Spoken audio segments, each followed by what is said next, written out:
Oh, you went to BTS Live in the theaters, have fun. Hi, Ice Queen. Hey, everybody. I went to the movies this weekend. Hey, everybody. My name is Kiki. This is Nomadic Kitty, my channel where I discuss K-pop and the K-pop industry. This is our weekly K-pop live stream. Let me stay my spiel as I get things kind of set up and wait for everybody to get in here.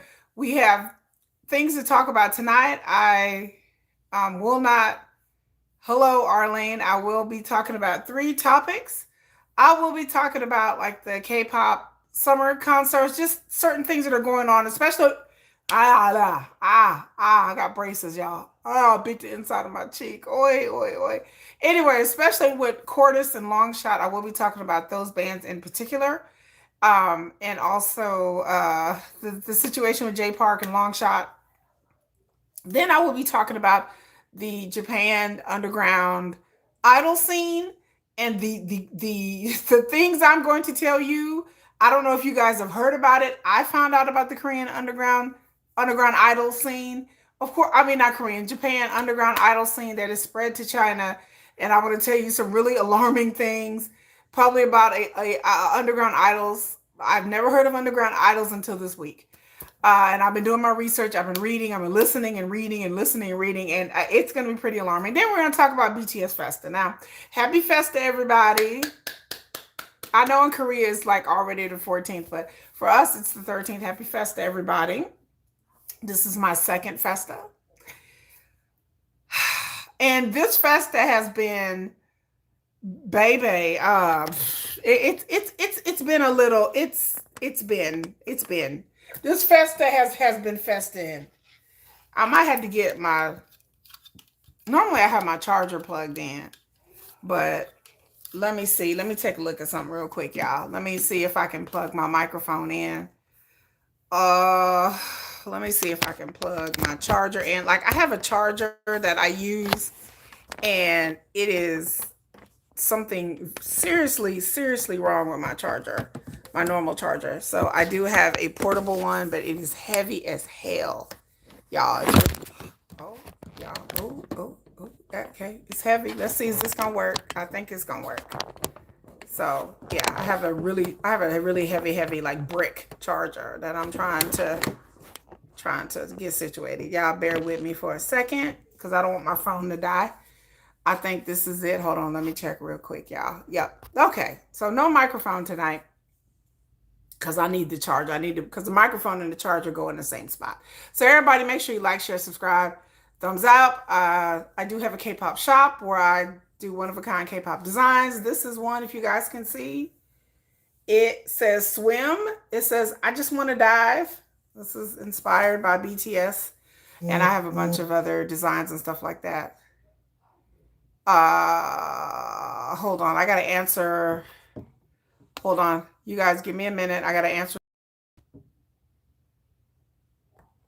Sorry. My daughter works. My 12-year-old daughter works at a horse stable. And somebody was asking, is she available to work? And I'm like, yeah, she's available to work. Anyway, hello, Jungkook. Hello, Sarah, Goldman James, Marie Miller, Arlene, Ice Queen.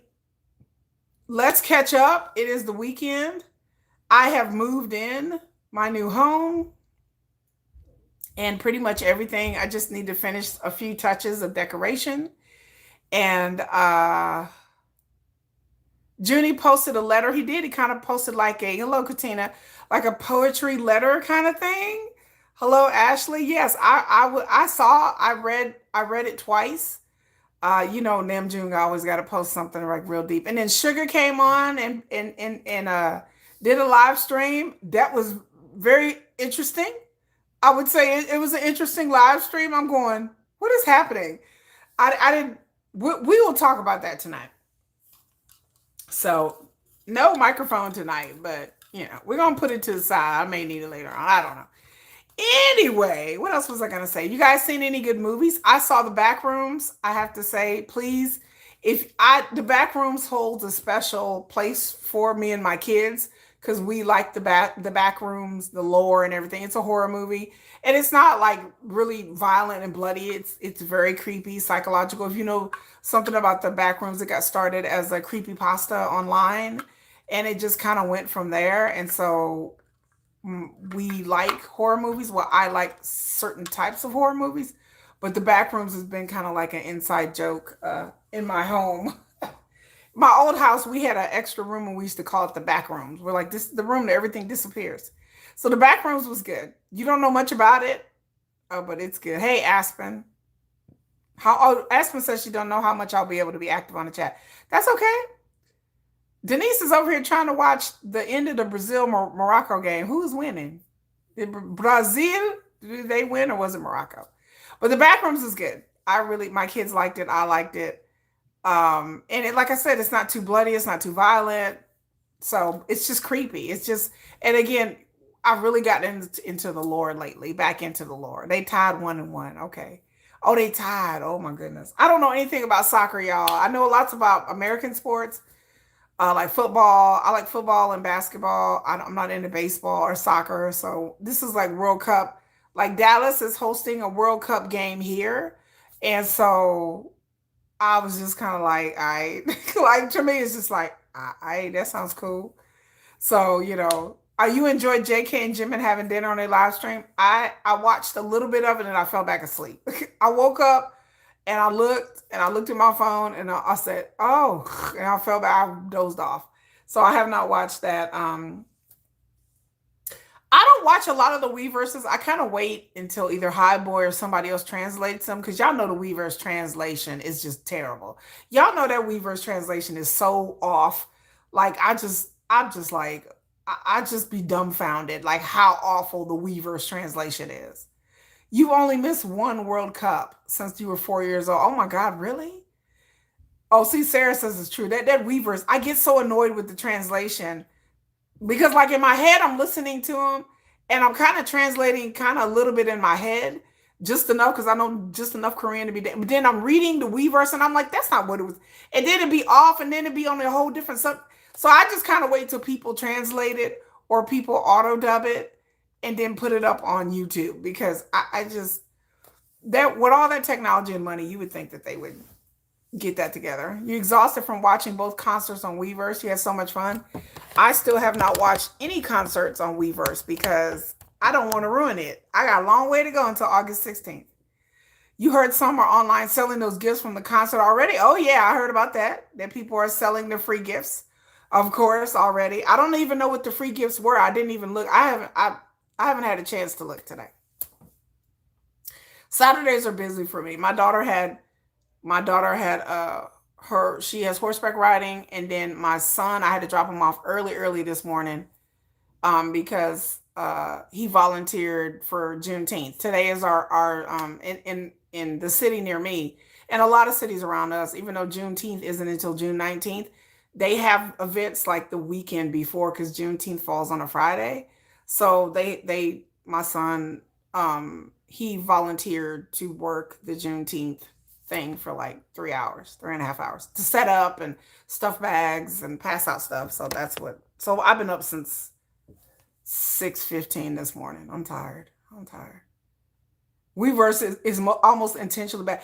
It is so bad. It is comical. Like I read the translations and I'm just like I keep expecting that like one day they're gonna say something inappropriate on a Weverse. Like the translation is gonna be really inappropriate. It's gonna say something like Jim is gonna be like, hey, Jim and Jungkook are gonna be talking about like food or something or about an event in a city, and then all of a sudden it's gonna say something like, I put a butt plug in my kimchi. Like I'm just waiting for it. I'm waiting for something in a butt plug in the kimchi to pop up on the Weverse screen, and I'm gonna giggle, and I'm gonna cackle, and I'm going to laugh, y'all, and I'm gonna screenshot it, and I'm gonna post it, and I'm gonna be kikiing and caw. So there you go. I'm gonna be like, what? They like, what? I'm not on mute. I don't know what you're talking about.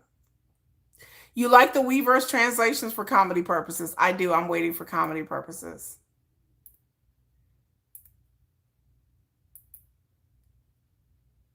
I know we're here just fine. I don't care. Someone did a video on YouTube showing that they got perfume, photo cards, swim, towels, an umbrella. They got some really good stuff. Oh my God. They got some really good stuff then. They got some really good stuff then. That is awesome. I want an umbrella. Like, so how much is people online selling it for? I'm gonna be curious. I'm gonna look it up later on to see what they're selling it for. Oh, each member, so they got 7 gifts. Each member bought one thing for the gifts. I didn't know that. Oh, the umbrella look high quality. I like a good high quality. They're selling for $700, $800, Denise. Girl, you look, y'all better warn me before y'all start throwing out them numbers, okay? $700, $800. What did Sugar put in it? I'm just curious. I'm just asking what did Nam June and Sugar put in it? Y'all tell me. I was shocked, girl. Girl, you had me over here choking. Girl, what? $700, $800? Girl, I'm gagging. I ain't spending no. As much as I like BTS, I'm not about to put $700, $800 in somebody else's pocket. You finally got the BTS Oreos. My BTS Oreos are gone. I bought 2 packages and they're gone. They're eaten up. Who got gifts who didn't go to the concert in the massive organization? $1,000. Like, yeah, I'm not. Girl. Jen got the Lalange. What? Cookie put the perfume. Damn. What did Sugar and Nam June put? I just want to know. I'm just curious. But I believe that people would sell it though. I'm not shocked, but I'm just shocked that it was like $6 to $1,000. I'm not spending that much money. What kind of what I wonder what kind of perfume was it? Was it Calvin Klein or something?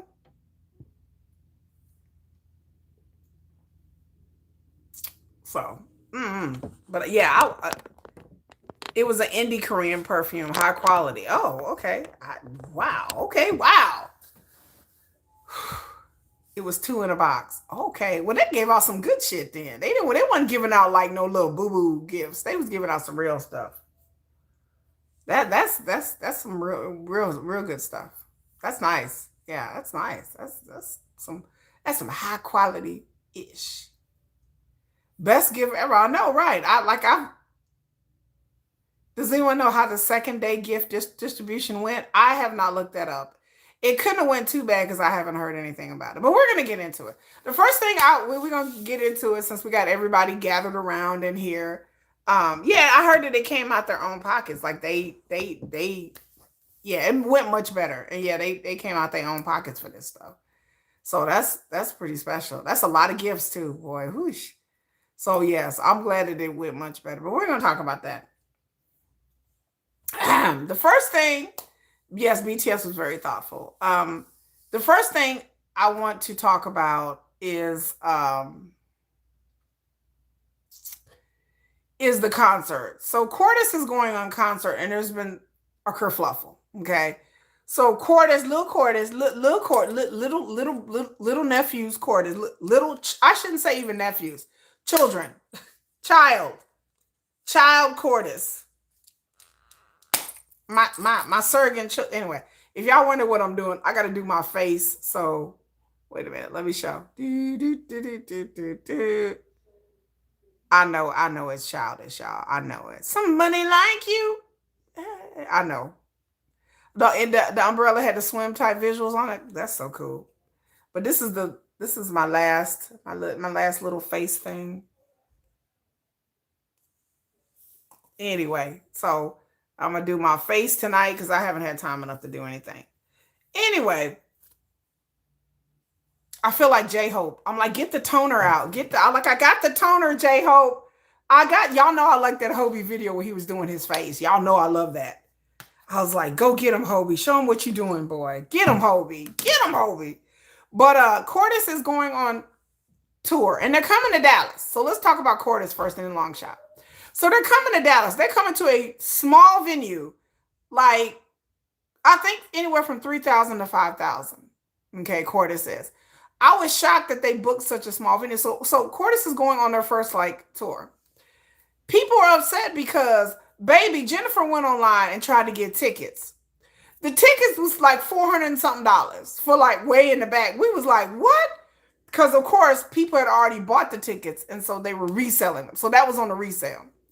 So people are upset because like Cordis, their tickets sold out like in Dallas within minutes.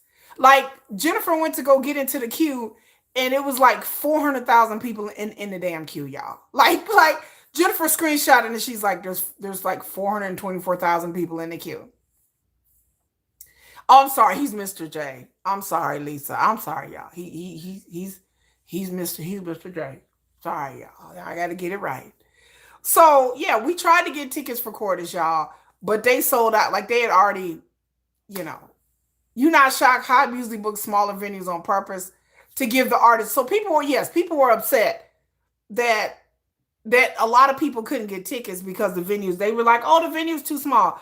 I'm like, Cordis, I wasn't mad at it because I'm like, technically speaking, they need to start out small. Cordis have done venues and ballrooms and stuff like that. They've done performances on stage and stuff, but this is like their first time going on like tour. And so now Hyde can see what the demand is. But the demand even shocked me. The demand was higher than what I even thought it was. Like even I was like, whoa. Like people are saying that Cordis could that Cordis could fill like 10,000 like at this point. I didn't know the demand was, but yes, people were online and they were upset, honey. These queues were like in Dallas, 400,000 alone just in Dallas. I didn't think that there was that many people like Cordis in Dallas, but Cordis apparently is a lot popular than what I thought it was. So did y'all know that Cordis was this popular? I mean, I knew they was popular, but damn, I didn't know it was like that. And it probably took Hyde by surprise too. They probably was like, you know, I knew they was popular, but I didn't know they was that damn popular, y'all. Younger artists, yeah. Yeah, they should start as something small so they can, be able to used to being on tour and on stage. Cause I tell y'all, going on tour ain't no joke, y'all. It ain't nothing to sneeze at. It's not like you can just go on tour. Like it takes a lot of preparation, and they have to be ready for come what may. They gotta have to be ready for like delays and weather and all the stuff that any artist may face. Even BTS understand, they got to be ready. They didn't been ready for all kinds of things on this tour. But yes, they still should start off small. I totally agree. You got to start out somewhere. You do not want to push these young dudes on stage in front of an audience of 10,000 people and have them like panic. Like, playing in front of like 500, 600, playing them on what the M Bank and the Mnet and playing at an award show where there's 200 or 300 people. That's one thing. Playing in front of thousands and thousands of people, oh baby, that's something else. That's you really got to bring the energy and know what you're doing. I do not want Hyde to push them out there and then they ended up not doing well or ended up, not bringing it like people think they should from such a large audience, and everybody's going to drag them for filth. And then they're going to drag Hyde for filth. And then they're going to blame Cordis, and it's not their fault. So I don't want Cordis to get out there and not do well. That's what I'm saying. I guess that's what I should say. Starting out small is good.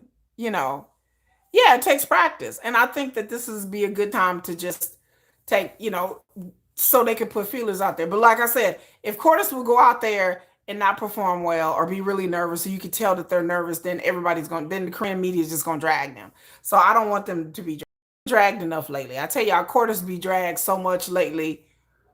It is dizzying the level that people be dragging Cordis. I mean, they be dragging them hard, girl, lately about every little thing. They accuse the youngest one of getting his nose done. They talking about they ugly. Like Cordis, that's how you know they're popular. When you in the Korean media and the people in the Korean message boards, they drag you. So they drag them. Oh, they drag Cordis bad. Yeah, it's because they're a high group. Yeah, especially Big Hit. Oh yeah. They talk about them all the time. They talk, oh, they ugly, they can't sing, they ain't talented, yada yada yada yada yada yada yada. All the time in the Korean message boards. The K-pop cafes. They be dragging Cordis all the time. Yeah, yeah, they get dragged a lot. So I'm happy to see Cordis getting out there. I wanted to go see Cordis. I wanted to go see you, but I've been down with Cordis since day one. Y'all know before Cordis even came out, I started posting shorts and videos about them, and I've been keeping up with them ever since day one. So Cordis is like my little sons. They young enough to be my children. So I think they're very talented. I think their songs are catchy. So I think their songs are very catchy. So anyway, which gives me into Long Shot. So Long Shot is the J Park group that is kind of like, again, I've been talking about Long Shot since day one, since they debuted, because I said that they were very similar to Cordis in a lot of their ways. Um Now J Park, I know some of y'all got some feelings about J Park. Some of y'all feel some kind of way about J Other Parks. Let me show it behind y'all. Y'all see behind me? This is like the songs and how many millions of views they got. I'll post a big picture this week. But some of y'all got some real sharp feelings about J Park. So lately, J Park has been clapping back at the haters on his social media because people, fans of Longshot, are accusing him of overshadowing his own group because they are going. Longshot is going on tour.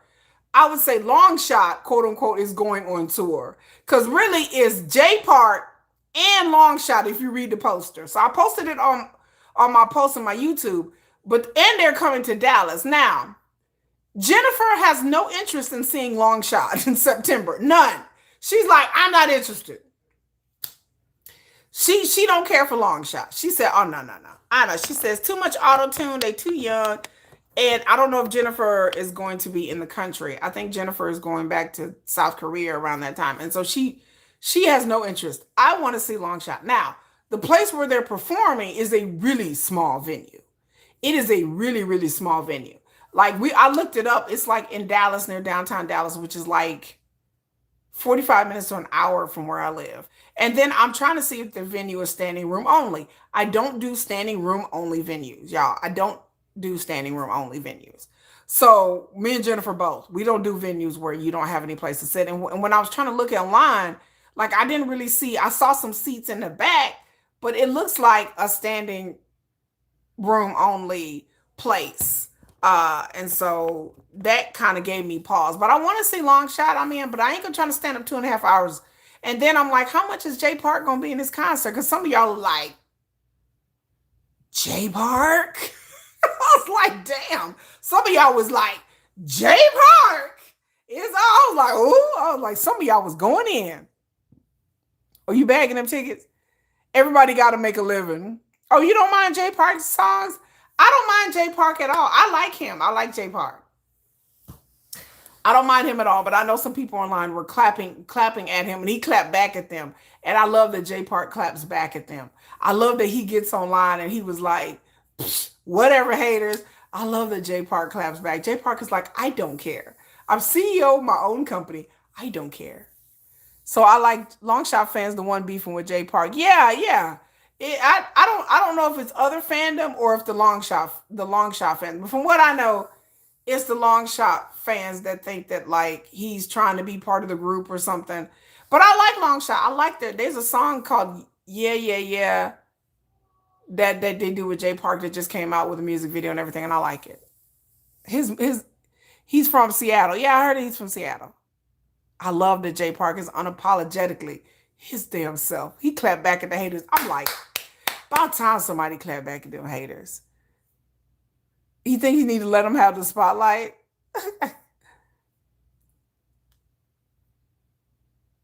Oh, what?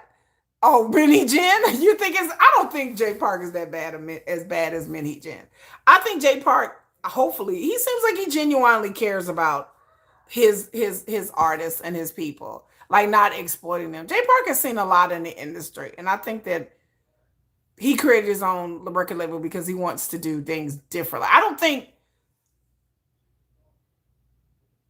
from what I heard and know about J Park, and I'm not a huge fan of his, that J Park has experienced a lot of shit in the industry that he does not like in the Korean industry. that he has kind of talked about that he doesn't like the way that they do things. And I think that his record label is more patterned after like an American music label than a Korean one, because I don't think Jay Park really liked his time under contract when he was with 2PM, right? I think Jay Park had a bad time. Like he's talked about it before that he did not have a good time. You gotta tell me you gotta do what you gotta do.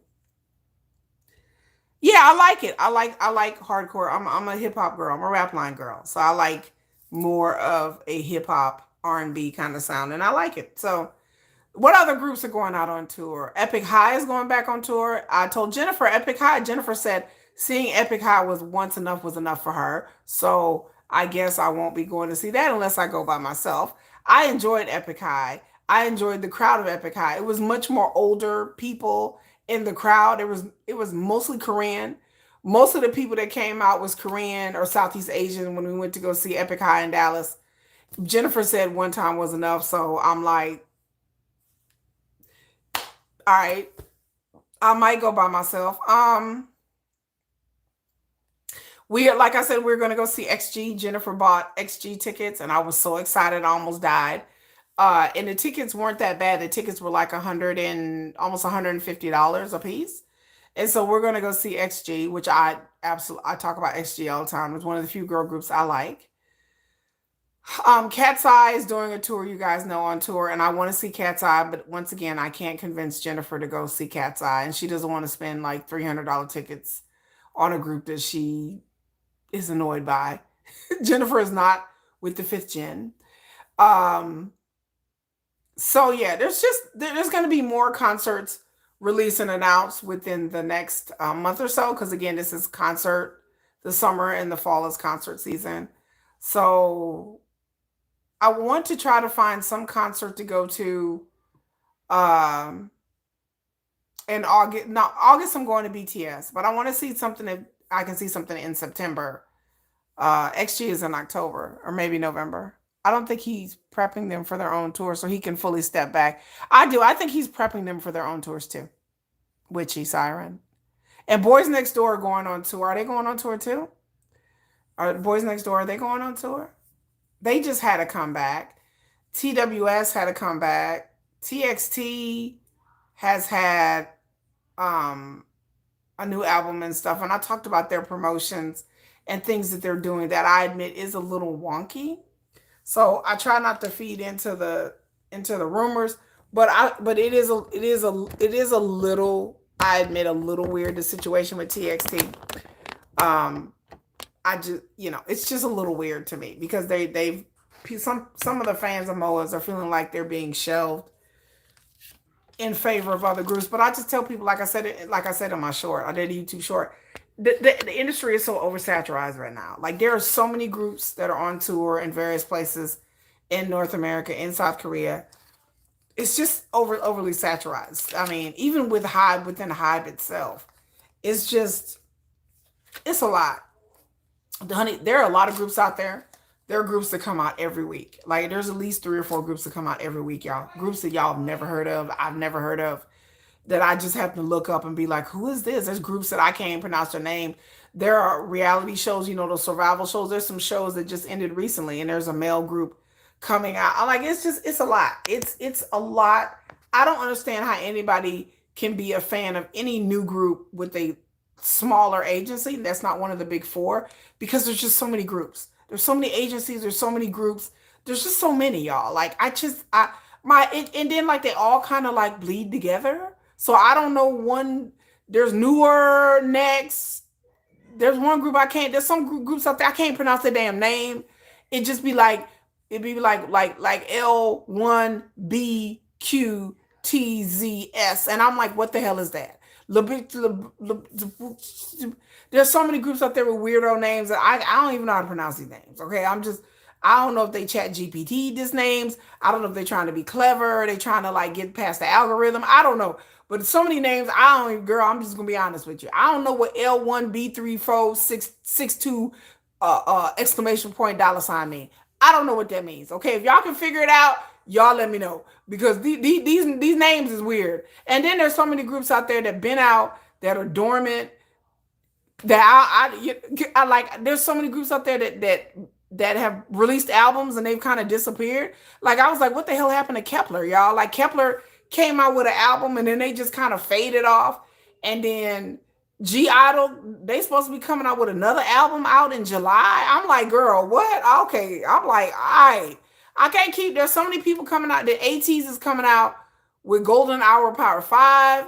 And I'm like, is this the time to be coming out with Golden Hour Power 5? Now, look, I love ATs, but I'm like, damn, ATs come out with a new album like every 3 months. Like, what is happening? You know, they just came out. Yeah, Mama Moo is on tour. I like Mama Moo. They on tour. What is it?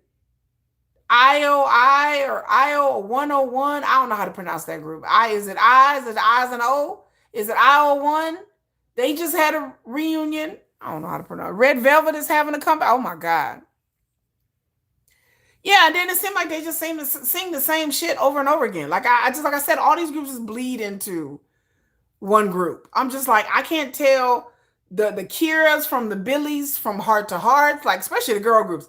I can't tell them apart no more. The Espas, I don't. The Espa came out with the Lemonades, and I was like, girl. And then the Ivy, the Ivy, the Young Posse, and then the 50/50 coming out with a new song, and child, I just be, there'd be so many groups just be here today and gone tomorrow, girl. They be disappearing. You be like, what happened to that group, girl? Nobody knows.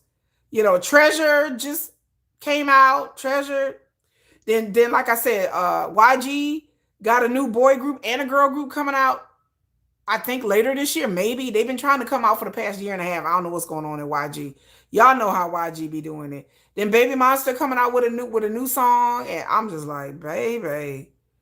I don't, like I said, I don't know how anybody even find, how do people find these groups? Y'all let me know. I mean, how do y'all find new groups? Because there's just so many. You just follow Boy Next Door, yeah. I think, yeah, Quarters then creeped up on them. Yeah, they have. I like Iconic by Mistake. I didn't think I was going to like that song, but I like it. I really do genuinely like that song, Iconic by Mistake. I really do. Jennifer was like, no. Jennifer said no. Jennifer said, hell no. Jennifer said, no, iconic. She's like, this is crap music. I said, Jennifer, it's what the kids like. It's what all the young kids like. She's like, to hell with them kids. Jennifer said in her Bernie Mac voice, F them kids. She said in her Bernie Mac voice, F them kids. I said, Jennifer, no. She like, F them kids. That was a quote, unquote. Jennifer told me to tell y'all, F them kids. I said, oh my God. I said, Lord. I'm like, Yes, Jennifer said she said she don't care about the kids. She said she don't love the kids. She not Martin. She said, I ain't Martin. I don't love them kids.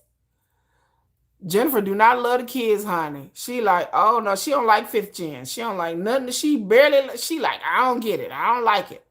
I said, girl, you sound older than me. At least I listen to some of it. She like, I don't like none of it. F them kids. I said, oh Lord. Yeah, I'm doing a Hobie tonight. I told y'all I was channeling my Hobie tonight. Trying not to get it in my eyes so I can go blind, girl. What? Yeah. Girl. Yes, I saw it. I posted a video on my Patreon about Way F. I don't know how you pronounce it. Way F, Woofy, Wave. How do you pronounce it? Way F, Waif. I don't know, but they was fighting. They had a video. Some of y'all talked about it, and I posted it on my Patreon. And they was scrapping. They was fighting for real. Like they was squadding up. I said, girl, they was fighting. I mean, when I say fighting, I mean fist fighting. I mean windmilling. I mean, they was fighting, girl. They was fighting. I was like, oh my God, a UFC fight. You think you glad I'm having my membership back? I'm glad I have my membership. Yes, a group called Way F. Wifey. I don't know, is WAYF. Pronounce that as you will. But they was fighting. They was fighting each other. Yes, it was real too.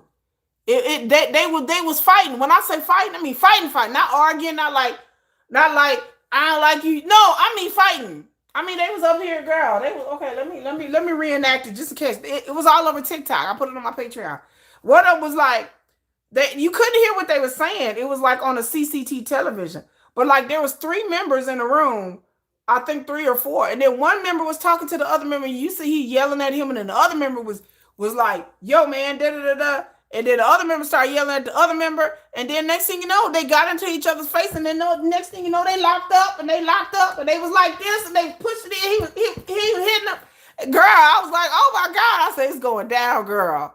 Yes, they a new group. Why? I don't know why they was. I don't know what they was arguing about. I don't know what they was fighting about. But they was physically fighting. Like the one had the other one like in a headlock. Like, yeah, headlocks, honey. He had him in a headlock. And then so somebody else came and broke it up. Like, there's another member that was like, he looked scared though. There was one member that just kind of stood there for a second, like in disbelief and shock. And then finally, like one of them tried to break it up, like they was slow. And I think they were saying off camera, like the manager came to the door and was like, "What y'all doing? Ain't nobody beating nobody up in here besides me. I'm the K-pop manager. I'm the only one allowed to throw these hands on your asses. I'm the only one." The K-pop manager like, "Break it out. Ain't nobody throwing no hands but me. I'm the only one allowed to throw hands." You know, I liked it because it was real. It was real because yes, idols fight, especially the men, especially the boy groups. They get a little heated. There have been other boy groups that have fought. Tori, the K-pop manager, came in there, was like, "I'm the only one that's gonna be hitting anybody up in here. Get out." Break that shit up. So yes, that's what's going on right now. Yeah, it seemed like they get along, but you know how it is. They just because they have arguments or an occasional fist fight, they a new group though. So there's always like a curve. Like I tell people, like when you finally, like, I think the group got formed off of one of these survival shows. So when you first form in a group and you really just five or six, I don't know how many in the group. I think there's five. So there's basically they're strangers. So there's like a learning curve. You know what I'm saying? Like you gotta get to know the other person. You know what I'm saying? Like so they just need time to get to know each other. And sometimes, people get on other people's nerves. They didn't grow up with different backgrounds and hey, FB, they have to like take time to get to know each other. Yeah, they did. They did post it with a caption saying brotherly love. I didn't see it online. I snatched it off of Korean media. Do you think they leaked it on purpose? They did leak it on purpose for attention. I do think so. I do. It brought attention to a group that I ain't never heard of, a group that y'all ain't never heard of, right? So mission accomplished. So it is great marketing. It's fantastic marketing. Whoever did that, chef's kiss. Chef kiss to the PR team. And they're a small agency too. So they know they gotta compete. So this is what we're doing right now. We fighting. Yeah, it wasn't even leaked. They posted it themselves. So this is just marketing. They like, we're gonna take this fight and we're gonna post it. Y'all real. Y'all some real G's.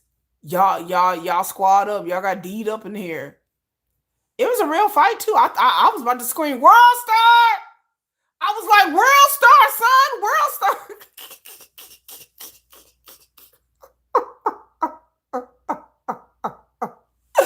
Y'all had me screaming, "World Star!" I was like, "This like World Star hip hop up in here." I had flashbacks, like girls having flashbacks. Child was like, "Oh." I was like, "Is this after the DMX concert or what?" I thought it was backstage at a DMX concert for a minute. I was like, "Oh, that's how it go down. Is it the DMX concert?" Oh, no, it's not. Oh, okay, all right. Just checking. So yeah, I didn't know what was going on. Someone is living talk to me is eating this stuff up. But somebody, the fans was like, they was right. They gonna come up with a song called Headlock. Talking about, I put you in a headlock. I'll be like, oh, it's a whole bop. I put you in a headlock.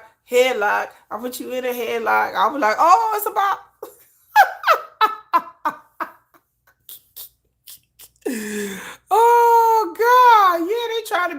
real now. That's like the thing in Korea now. Like everybody's like, we need to try to be real and transparent. I was like, oh, like BTS did. Oh, okay, y'all about 13 years too late, but all right, better late than never. Better late than never, K-pop. Y'all better late than never. Well, yeah, we missed the dumpling argument with Jimin and V, where they got. I heard that they got into a big argument over dumplings. Like that is the stupidest thing to get in an argument about. I don't want to get an argument over no food though. That for real, that's K-pop for you though. They'll do anything. You got to do something to stand out. So I guess the windmill and squatting up is what you're doing. So that's what's going on with Fifth Gen. They fighting. The Fifth Gen is up here fighting, girl. They are. I was like, Lord, they up here fighting. That is what they doing. They doing anything to get attention. I mean, it's sad, but So that's what's going on with the summer and with the Fifth Gen. I just wanted to come and give you guys like an encompassing report. So on to our next topic. Again, I'm trying to make this stream not too long. So we're going to talk about something in Japan called Chika or Men Chika or Chika Men. They're also known as underground idols. Okay. This story, let me just put a warning out before I start this story. This story is going to talk about adult themes and grown people stuff. Well, I mean, it involves not grown people, but we're going to talk about adult type of things. So viewer discretion is advised. Listening discretion is advised. Trigger warning to anybody out there. We're going to talk about some grown folk stuff because, Japan just can't do idols normally. Yes, they have J-pop. Yes, they love K-pop, but Japan can't do anything just normal, just because sometimes I be chuckling. When I read this story, I was shocked. Then I kind of chuckled because I'm like, only in Japan. So I don't know if you guys have heard something called underground idols, or basement idols. There's some talk called base idols, basement idol, underground idols, men, Chika men. And it's not just men, there are women too. But what we're going to focus on is on the men Chika or the Chika men, the male basement idols. So what is a basement idol? A basement idol is, in Japan, the idol companies, like the agencies, they have to be registered. And idol companies, have groups just like they do in Korea. A lot of us know about J-pop. J-pop has been popular, city pop, since the 80s. And Japan has their own idols and their own groups. And then, of course, it bleeds over into K-pop because, we have Japanese members of K-pop groups and stuff like that.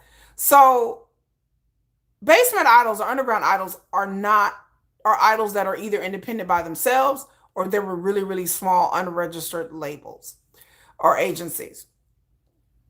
Basement idols, there's levels to this, of course. There's some of them that are really, really brand new and Nugu groups. And these are basically Nugu groups, okay? And then there's some that have become like really popular over the years. And so it basically boils down to this. There's male and female groups, right? For the male, for all of the groups, male or female, they kind of break down into categories. Category number one, a traditional idol group, which is a traditional idol group where they sing and they dance just like Korean K-pop idols do. A singing and a dance group. So some idol groups have one or two singers, and then they have background dancers, and the background dancers have names and they just dance. So the dancers just dance and the singers just sing. So it's a group with background dancers. So that's kind of very old school. Like we went through that in hip hop, like in the 90s. I remember Queen Latifah used to have those two young ladies dancing in the background. Y'all remember that when Queen Latifah, when she had the "We Are Living Single" and the ladies was dancing in the background. So you have sort of a setup like that. Other hip hop artists used to do stuff like that too. And then you have single male idols who are just, a guy singing and dancing by himself. And that's the same thing for the girl group. So you have that. So these groups are different because they don't have the revenue that a lot the regular idols have. They rely upon what they call extreme fan service. Now, here where it gets interesting. Hold on to your hairs, ladies.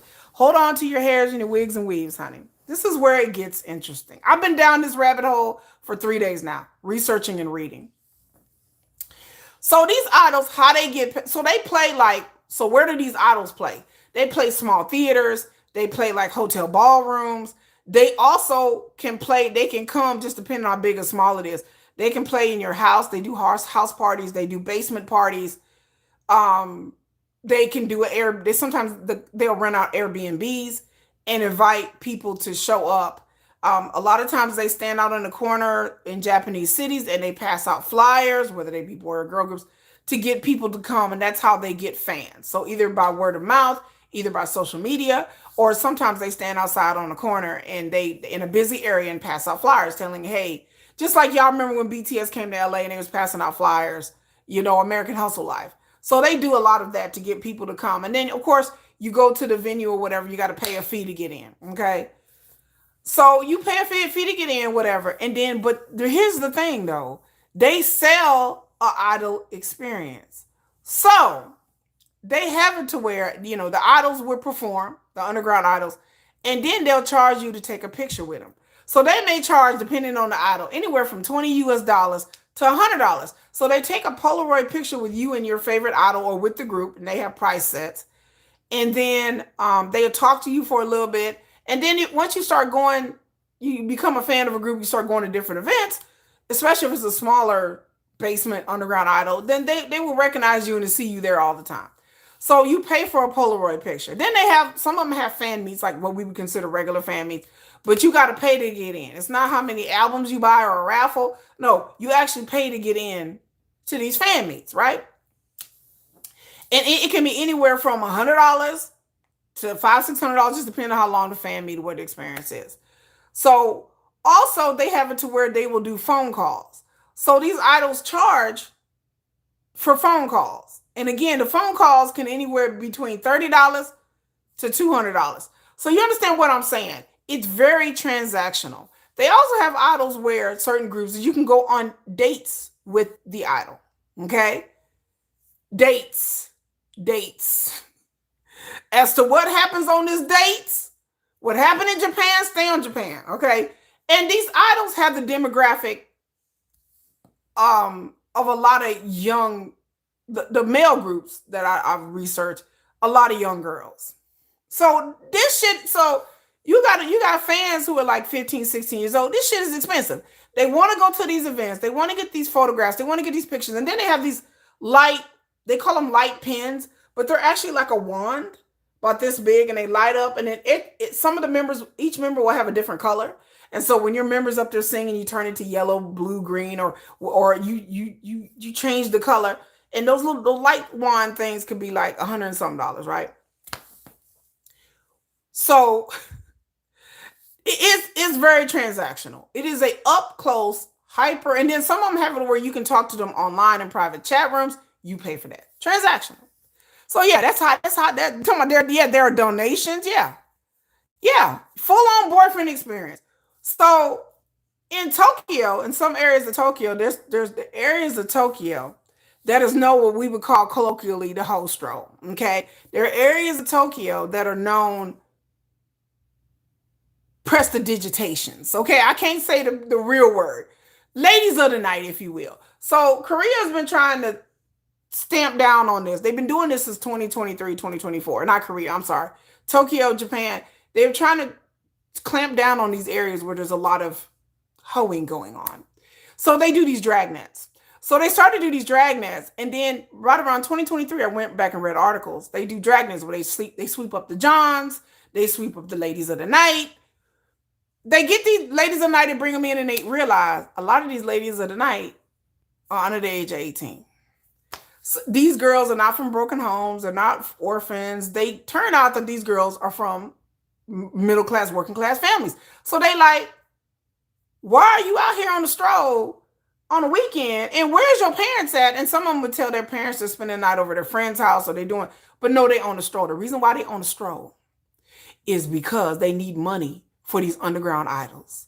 So these little girls, no lie, is out here prestidigitation.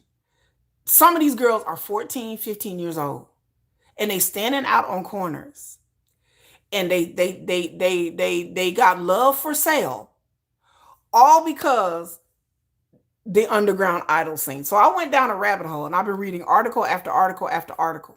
Okay. Yeah, they go to the red light district. They go to the red light district. Yeah, there's a district, and yes, in Japan, Osaka, almost every major city there is a district. So the police been picking up these girls thinking they was over the age of 18 and they're not. And they ask them, why are you doing this? And they doing this for the underground idols. This is what they're doing. So it has become it in 2023, it was something people noticed. It's gotten so bad now that Japan has created laws where you have to register your business and you have to register if you're an agency. So they're trying to crack down on these underground idols and trying to get them for not registering their business and not registering their agency. But really, Japan is at an impasse because they can't do really much of anything. The girls are underage, so all they can do is take the girls back home and whatever. And there's not really like a lot of stringent juvenile laws. And then for the groups, they've been trying to break up like these underground, these basement groups because it has become like a menace to the red light districts. Because you got these underage girls out here. I mean, like these girls was saying that they be out here every weekend because they need the money. They need the money. Like one girl said that she was out here digitation, that she was making $600-700 a month. Her parents won't give her no more money. So she like, I need money. So she was making $600-700 USD equivalent per month in Japan out here hoeing. And then she said a friend told her about it. And so told her, well, you want to make some money? Well, yeah. Some of them are too young to work. You know, they can't work a legitimate job because some of them are too young. And so their way of solving this problem, their parents won't give them $600-700-800 a month. I mean, whose parents gonna give you $800 a month to spend on some underground idols? No. So this is how they getting their money. So it has taken a very dark turn in the underground idol scene. It is crazy. When I tell y'all this is crazy, I'm telling you, these girls are spending $500-600-700-800 $1,000 a month on their favorite groups and on their favorite idols. And the idols know what's happening. And their whole attitude is, well, I didn't tell them to do it. They did this on their own. That's their attitude. Yeah, it's so normalized. Yes. You basically paying for your own relationship. Because these girls, they spoke anonymously in various interviews I was reading all over Japan. And these girls are like, I get to go on dates with this dude. I get to talk to him. I get to, it's like, it's not necessarily like them having a sexual relationship with their favorite idol or favorite group. It is a total, like Richie was saying, it's like parasocialism to a whole nother level. I mean, this takes parasocialism beyond anything that I had ever dreamed of, that I ever thought about. I was like, ain't no way nobody, I was like, oh shit. I was like, there ain't no way. I was like, the more I read, the more disturbed I have become. I've spent 3-4 days just reading articles and going on social medias and translating things in Japan. And it is so disturbing. I mean, these little girls are obsessed. I mean, one little girl was stealing from her parents. She was stealing money from her parents. She got caught. And so that's why. And then they tell their parents they're going to study. They're going to hang out with their friends. Baby, they not. These little girls out here on the whole stroll, honey. Little girl. And, and some of these businessmen or some of these men that are their clients claim that they don't know that these are little girls. They look like little girls. They look like little girls. Like they had an expose on Instagram where they were out filming them. They were out in Osaka and Tokyo filming them. And you could tell they look like little girls. They're wearing schoolgirl outfits. They look like little babies. Like there's no way in hell a man couldn't tell. I don't care what country you're from, that you could not tell that this was a little girl. They trying to claim that they thought they was over the age 18. There's no way these little girls look over the age 18. Where are the parents though?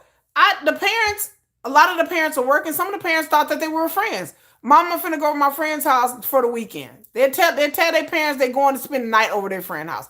Friday night it'd be them and they friend Friday night. So one of them would be like, Mom, I'm finna go spend the night with my friend. Okay, bye. Then the other one would tell them, Okay, tell their parents I'm finna go spend the night with another friend. And then they have another friend that will cover for them. So sometimes they have friends covering for them. And they don't even be there. They just think that, okay, I dropped my daughter off over my friend's house, over her friend's house. You think that's where your daughter is at. You don't think that, like, okay, she out here standing on the corner. The parents, they didn't know. They were like, wait a minute. She spent the night at her friend's house. They like, no, no, your daughter was on the corner. Right. Yes. Yes. Oh, they would make sure everything was okay. Yeah, a lot of parents work a lot. A lot of parents don't do that. Oh, they do?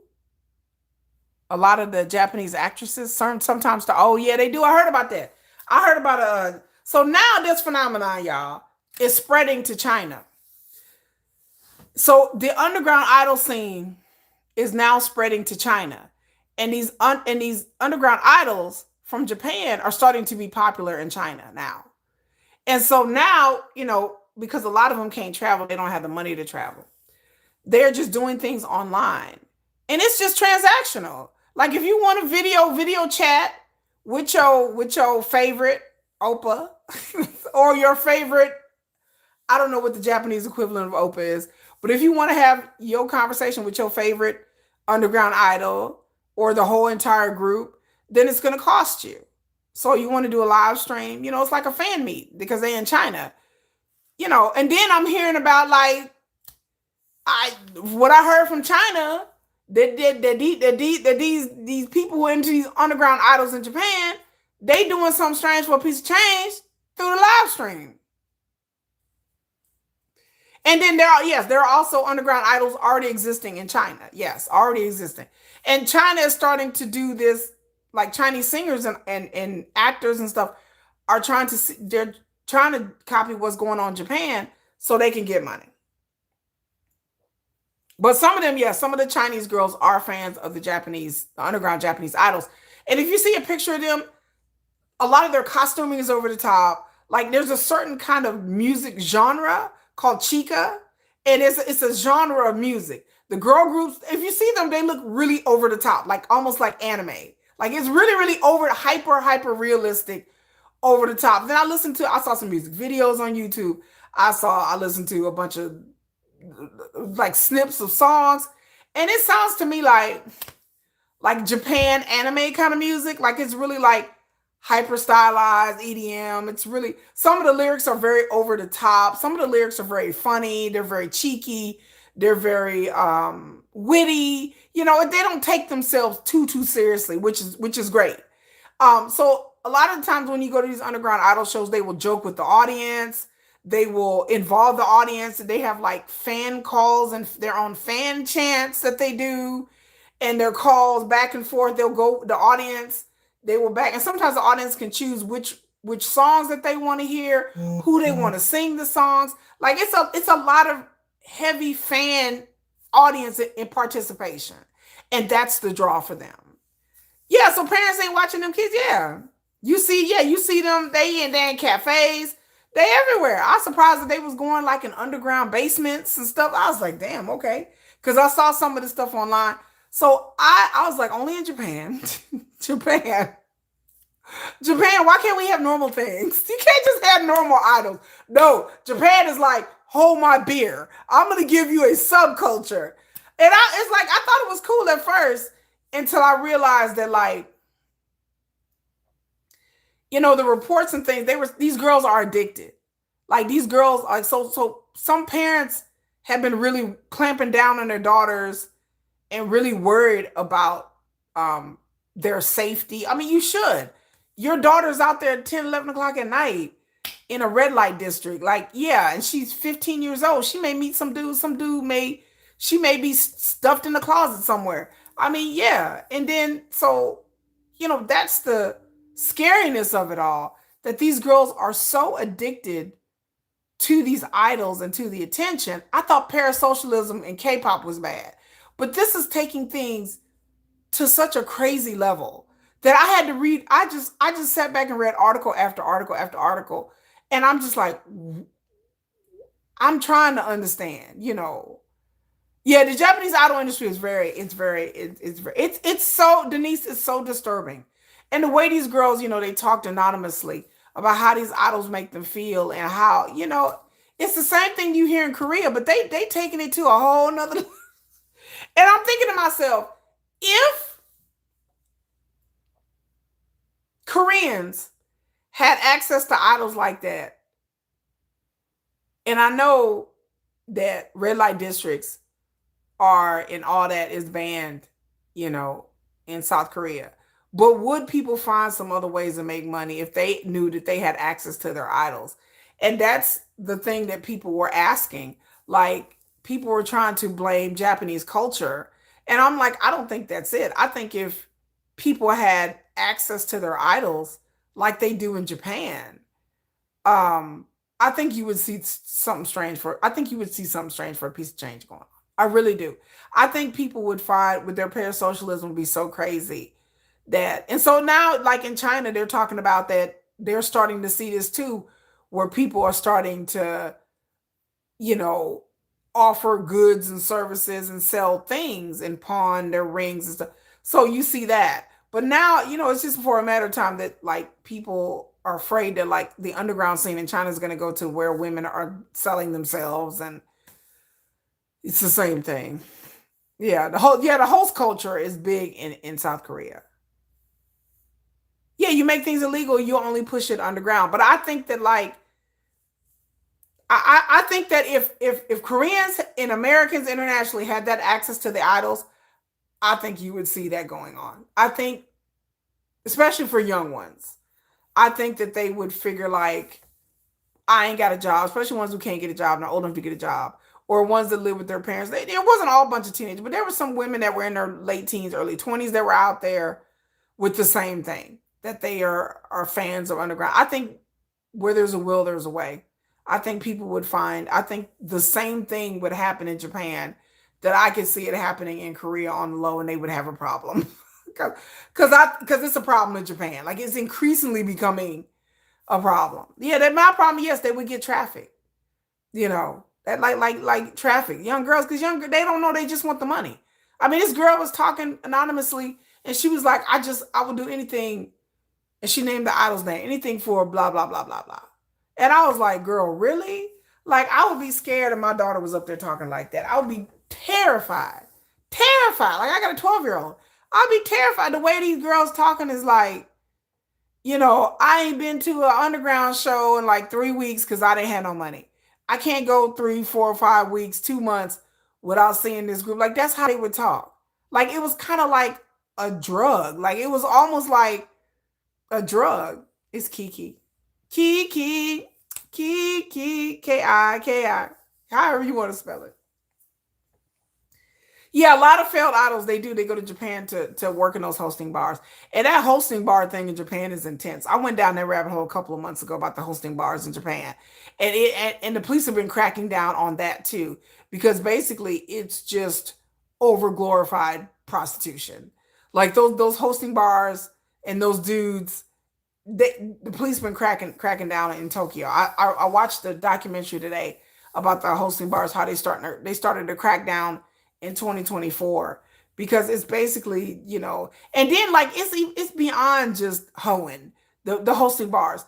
They also have a way where they blackmail and they trap people into working for hosting bars as well. So it's like a whole pyramid scheme thing. They get into it, they trick these girls into thinking that they're their boyfriend, and they're not. And that's how they trick them into working there and living there. Like, I watched the whole documentary. If you get a chance, watch a whole videos on YouTube about the hosting bar thing and how they trap women into working there. Like, it's a whole thing. It would be hard to get rid of it. It is. Yeah, they wild in Japan. They'll go out and recruit girls. They'll see girls walking down the street and they're like, "You want to work? You want to work? You want to work?" They'll recruit them hard. There was protests in UK today against Prince Andrew. Oh boy. Yeah, some men and women, they become addicted. They were saying that, a lot of foreigners are starting to go to hosting bars within the past 5 years. More and more foreigners are wanting that experience. And I mean, it's expensive. You're paying for the alcohol, you're paying to get in, you're paying for extra time. I mean, people can walk in those hosting spas and spend like a couple of grand, you know. Yeah, they is. They on YouTube. They are. I watched a few of them on YouTube. Yeah, this goes beyond culture. This is just behavior. Like, this is weird, Oh, they target girls from the countryside because they don't know no better. Even for a host's birthday, yeah, they get them gifts, and I was like, damn, I'm in the wrong profession. Like Lord have mercy. Like these women, I said, ain't no way in hell I'm gonna pay no man no 2, 3 grand just because he look good and he wants to sit next to me. Yeah, you can buy your own boyfriend a girl. Yeah, they do that in China too. China, they have a service where you can rent out somebody for a date, or if you need to go to a family function or an event, you can rent somebody out for a day and have that person pretend to be your boyfriend or girlfriend. They have that in China. That's like a whole service. Like, right, the amount of cash they making, I said, damn, okay, you'd be surprised. I'm like, I'll talk to some old dude for like 50, 60. I'm like, how do you get? I will talk to some old dude. Just drop me some money. Cash at me. Venmo me. I got Venmo. Some old dude want me to talk to them. Venmo me. I talk to you all day if you want to pay me some money. Venmo me, old dude. Some old dude want me to be like, hey, Opa, okay, drop some money in the Venmo. And I'll be like, hey, Opa. Like, I mean, I just can't believe that people are out here selling themselves and doing things, something strange for a piece of change, all to be just so they can talk to some idol on the phone, so they can get a video chat, so they can get a Polaroid of them and their idol. You spending $100 on a Polaroid, child? Okay. Like, I like Sugar and I like BTS, but I ain't about to drop a couple grand for a 1 minute phone call. I'm like, nah, I'm good. I'm good on that. You know. Yeah, you can rent out a whole family. Your wife, kids. Yeah, yeah. People do it though. People do it. People do it. China, they do it. And then like, what are they talking about Japan? Oh, another thing about Japan, I was reading that the Japan population is so lonely.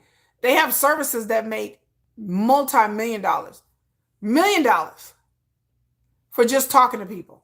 They have a service where you can go online and pick a person, and this person, you can set up time where this person will call you over the telephone.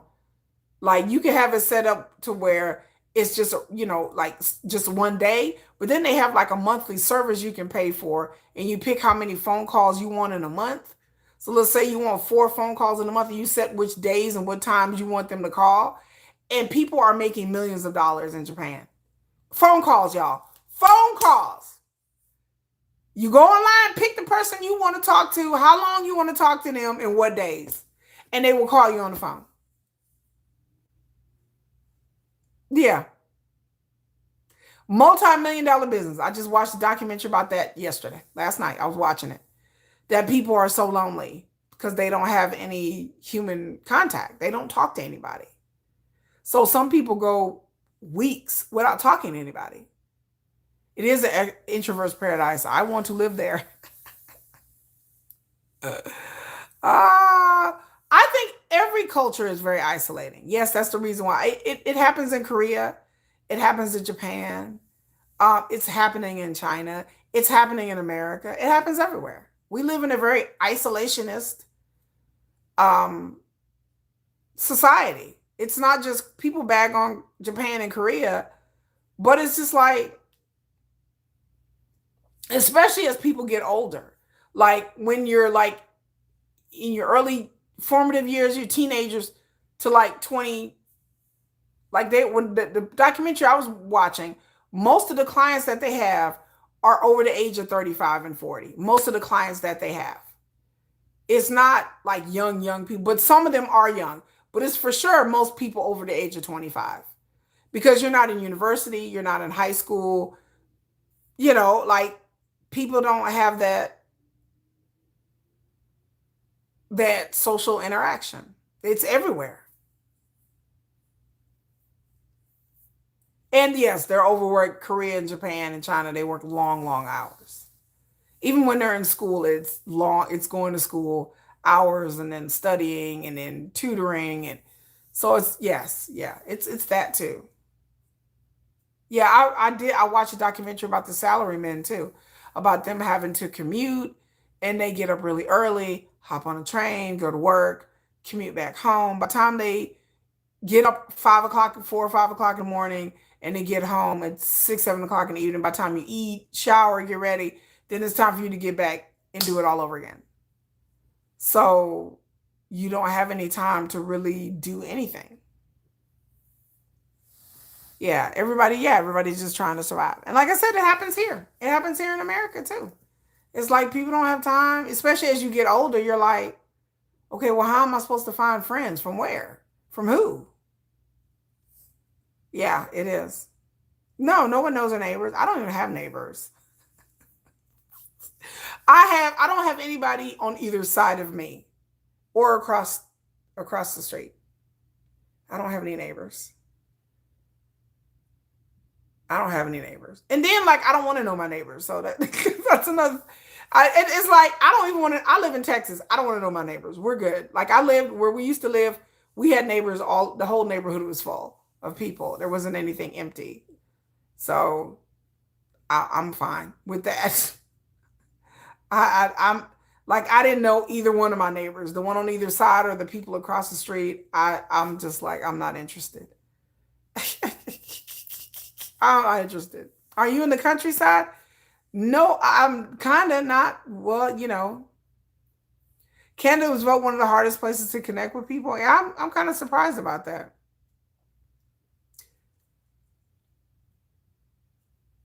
All you see is Junie behind you winking at you. Oh, I see. I see. Oh, okay. All you see is Junie behind right here. All you see is Junie behind you winking. She's like, girl, all I see is man behind winking at me. This is Young Good. Oh, there they go. Tay Young. You see Junie behind me just winking. Just, ah. Last call, you coming? Like, don't judge. It's like that here. I don't, y'all talking about, we have outreach services. I guess it depends where you live. There's no outreach services, not where I live, not in Texas, not where I live. We don't have that here. Maybe like, I don't even know if they even have that in Dallas. Oh, you grew up in the UK. It's a different vibe in the UK than it is here. I grew up, the neighborhood that I grew up in a small city in Michigan. In the neighborhood I grew up in, everybody knew each other because I was related to half of the people in the neighborhood. Where I grew up, see, my cousins lived down the street. Around the corner was some other cousins, but this is where all my family was at. I'm in Texas. I don't have any family. I have no. I have four family members in Texas, and that's it.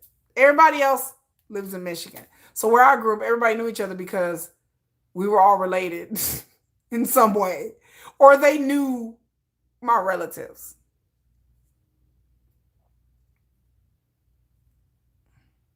Denmark is one of the happiest places.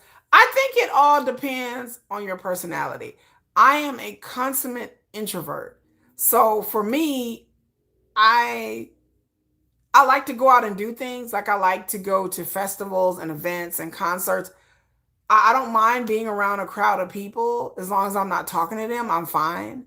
So I don't mind going out and doing things with a lot of people. I'm not some people don't like crowds. They don't like being around a press of people. It makes them feel I don't have that hang up, but it's different between going out to a concert or to a venue or to a movie and being around a bunch of people. But it's like you're not talking or connecting with those people. You're just being around a bunch of people. So, but some people don't like either way. They don't like being around people and then they don't like being around in crowds. I don't have a problem with crowds. Canada is not affordable. Canada, yeah. I like it. I like it. How did I end up in Texas? We moved down here when I was 13. My aunt moved down here. She got married and moved down here with her husband. He got a job here in Texas. And then me and my grandmother moved down here because my aunt told her it would be better for me to grow up out of the neighborhood that I was in because the neighborhood that I was in was not safe. And I agree. It has saved my life. My grandmother saved my life by taking me out of the neighborhood. I would have probably been in jail or dead. I don't know what would have happened if I would have stayed in my neighborhood because everybody that I went to school with, a lot of them are in jail on drugs, both three or four or five children killed in some sort of gang something. I grew up in a really rough neighborhood where they were fighting and gunshots, and I grew up in the hood. So my aunt told my grandmother to for us to leave Michigan, and we left, and we moved to a suburb in Texas, and it took a lot of adjusting. It still Texas still is really not my home, but even though I've been here a long time, but I still don't consider Texas my home. Like I still don't think I really fit in a lot. Even though people say I sound like a Texan, they're like, "Well, you sound like a Texan." I said, "Oh, I get annoyed with that." Yeah, I love my grandmother. My grandmother saved my life. We say saved my life, but we lost. I lost my family. I lost a sense of community when I moved here. I find Texas very cold. I find Texas very cold. Even my mom said that. When my mom moved down here many years later, my mom moved down here about 15 years ago before she passed. And she couldn't stand Texas. She said, Texas, these people are rude as hell. Even though you live for 15 years, you don't feel like you fit in Indiana. I've been to Indiana before. I have family members that live there. But my mom thought Texas people were rude. And I agree. I think it's hard to make friends down here. It also depends on where you stay. It's harder. It's easier to make friends where we were from in Michigan than it is here. Texas people are just, and I wouldn't say rude, but everybody's just kind of like in their own heads. Like people just are doing their own thing. So, and I think that like in Michigan, people are a lot more nosier. People are more just like, hey, how are you? This is a difference. Come here in Texas, everybody's just doing their own thing. Everybody's just like self-absorbed and doing, which is not necessarily a bad thing. It's just, it's like everybody has like their own cliques and their social. Another thing about Texas I can say, and about the South, period. If you don't go to church, especially as a Black person, you really don't have a sense of fellowship because a lot of people down here meet at church. I am an atheist. I don't go to church. So in the South, it's a lot of that. In Michigan, it's going to clubs, going to bars, going to community centers. There's a lot of community events where my grandmother would meet people. In Texas, there are community events, but everybody just goes their own way. But here, it's kind of like a church clique here. It's kind of like, oh, what church did you go to? I'm like, I don't go to church, or people trying to invite you to churches. And I'm like, oh, I'm not religious. And then once you tell coworkers that I work with that you don't go to church, you're not religious, it's just kind of like, that's just kind of where people meet other people, especially Black people.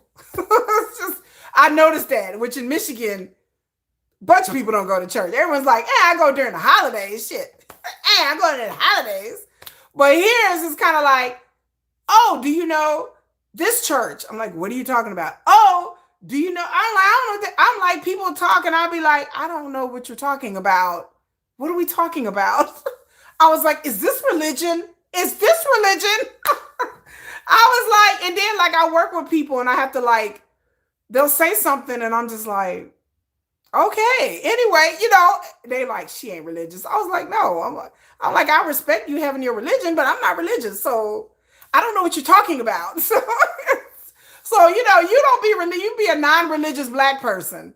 You don't get invited to the picnics very often. Cause you just like, I don't go to church. Like, I don't know what, like, so either people, they are religious and they don't go to church all the time, but they know other people that go to church. I don't know either. So I don't have people that I know. I don't go to church. I don't know people in church. I don't know the big churches like TD Jakes is down here and some other guys and some people. I don't know none of that. Like even though my family members are churchy in Michigan, But like coming down here, it's just like, unless you go to church, you don't really meet people. I mean, I'd rather go to the club or to the bar. So that's where I would like to meet people, the club or the bar. But you go to the club or the bar and people don't really talk. Everybody's like on their phones now these days. So, and then once you get to my age, you're like, I don't want to go to the club. I want to go to the bar, but I don't want to go to the club, You know, being an atheist in Texas, like people, you just you're just kicked out the social circle. And I was like, that's fine. I don't like people no way. I was like, I ain't like y'all no way, so I'm cool. I don't like none of you mofos no way. Like I'm not a people person.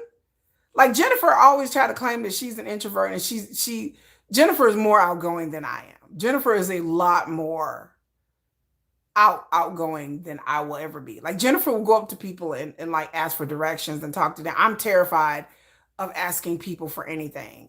That's why whenever I travel, most of the time it's really stressful for me to travel with my children without Jennifer. I'd prefer to travel with Jennifer because I just stand in the back. And to me, I'm the type of person, I just want to throw money at you. Like, I just want to throw money. I will pay you as much money as I can. I just don't want to do anything. I don't want to talk to nobody. I don't want to. So when we go places, we see us going to concerts, it's always Jennifer in the lead. She's always in front of me. I mean, I'm filming, but because Jennifer will go up and ask people, like, where's my seat at? Like, I just stand in the back. I'll be like, okay, I'm following you. Like, Jennifer will go somewhere and get lost. And Jennifer's like, I'll drive here, drive there. Then she'll stop and be like, she'll go to the gas station and be like, hey, where's this? I would never do that. Like, I'm too scared. I'm just like, I don't want to talk to people. Go on, Jennifer. Go on, my girl. Go on. Go. So Jennifer says she's introverted, but this is the same person who went to Korea by herself. She went to Korea by herself, like nobody. So, I mean, and I was like, girl, I don't know what you finna do. Like, no tour. Like me, I go to Korea and I'm like, I gotta have a tour guide. I was like, what time the tour guide gonna meet us? I need a tour guide.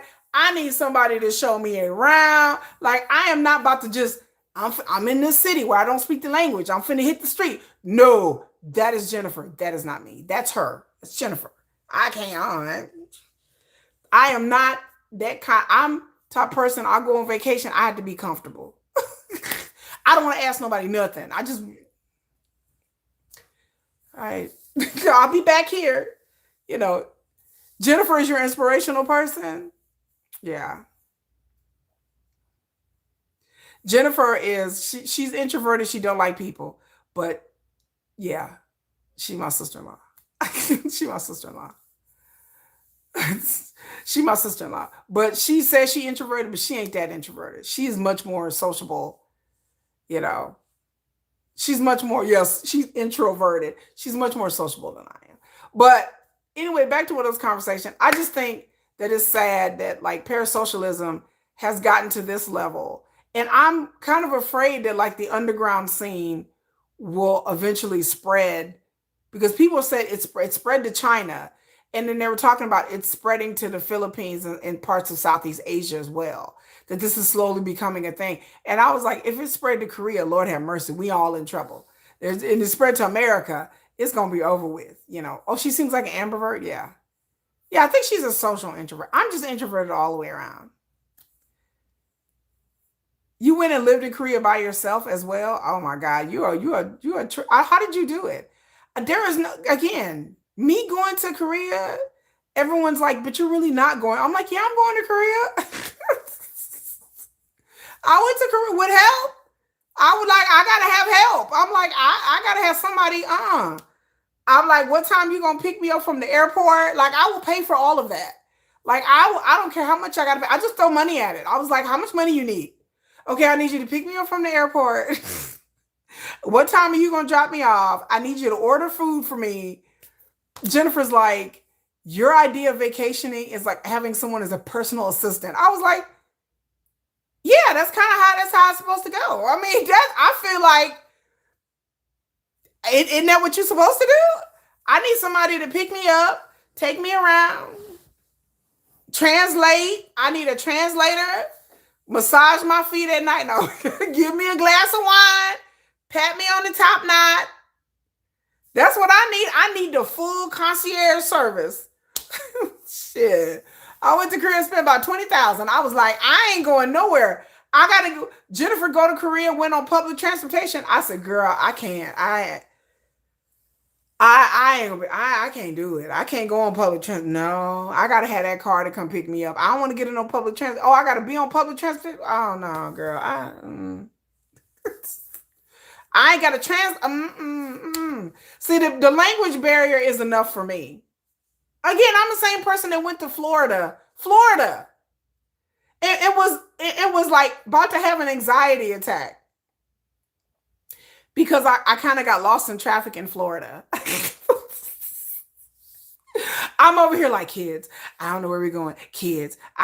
Kids. Like that's me. I tell y'all, if you watch the movie Inside Out 2, anxiety, that's me. That's literally me all the time.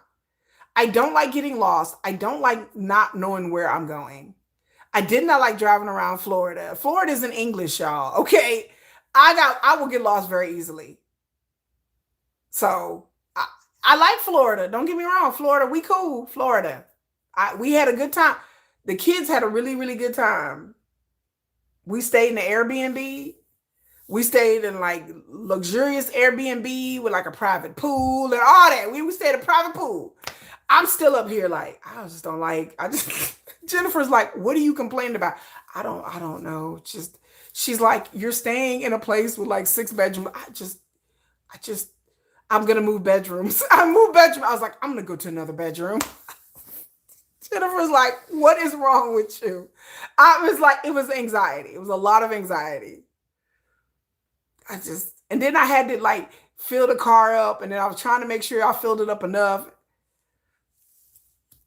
Y'all, I'm such an anxiety nervous person. I was just like, I didn't want to wait for the rental car. I didn't want to do that. I don't know how okay, to y'all who travel, I don't know how y'all travel. Because to me, traveling is scary. It is anxiety filled, especially with my children. It is like they're gonna want to eat, and I gotta find some place for them to eat. Like it's a whole thing. So I don't know how y'all do it. Like I'm just y'all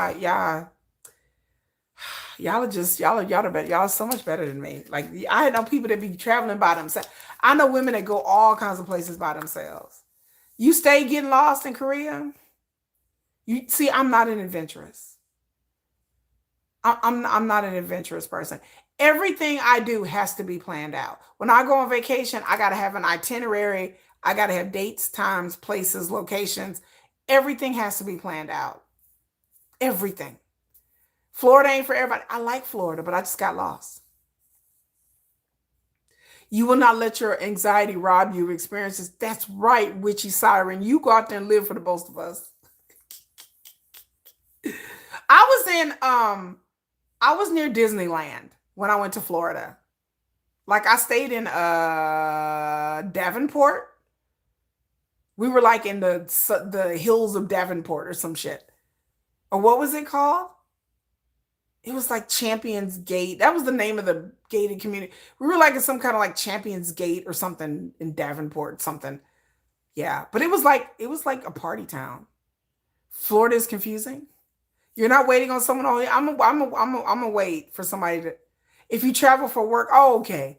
I've never traveled for work. I can understand you people who travel for work. Y'all are used to it. I have so much anxiety. Like I'm serious, and then like I can't like drink in order to lower my anxiety because I got my kids with me and I'm driving. Usually when it's a situation where I'm not driving, I'm with Jennifer and I feel high anxiety, I just take a few shots and it'll just bring that on down. There's a lot of highways. Florida is for everyone. I agree. She's like, hold on, Florida is for everyone. There's a lot of highways. It was confusing. And I was like, Disney World's here. Davenport. I liked it. It was beautiful. The weather was fucking fabulous. When we went to 2 years ago, we went to Florida. The weather was fantabulous. Your uncle has an apartment there. You stay there. But I can't go to places. Like even when I go to San Antonio, I feel like a level of anxiety. I've been to San Antonio about 10 times. I know my way around San Antonio. I don't need no maps. But it's still anxiety for me to be away from home and to have my kids with me and just feel like I have to feed them. I have to make sure they're comfortable. I have to make sure they're not bored. I think if I was by myself and traveled, it would be a little less anxiety. But when I'm with my kids, it's like they like, Mom, where are we gonna eat? I don't eat a lot, so I have to be like, I gotta find them something to eat. She moved to Miami. The traffic, yeah, the traffic was bad in Florida. Oh, you traveled for work for 20 years. Oh my God.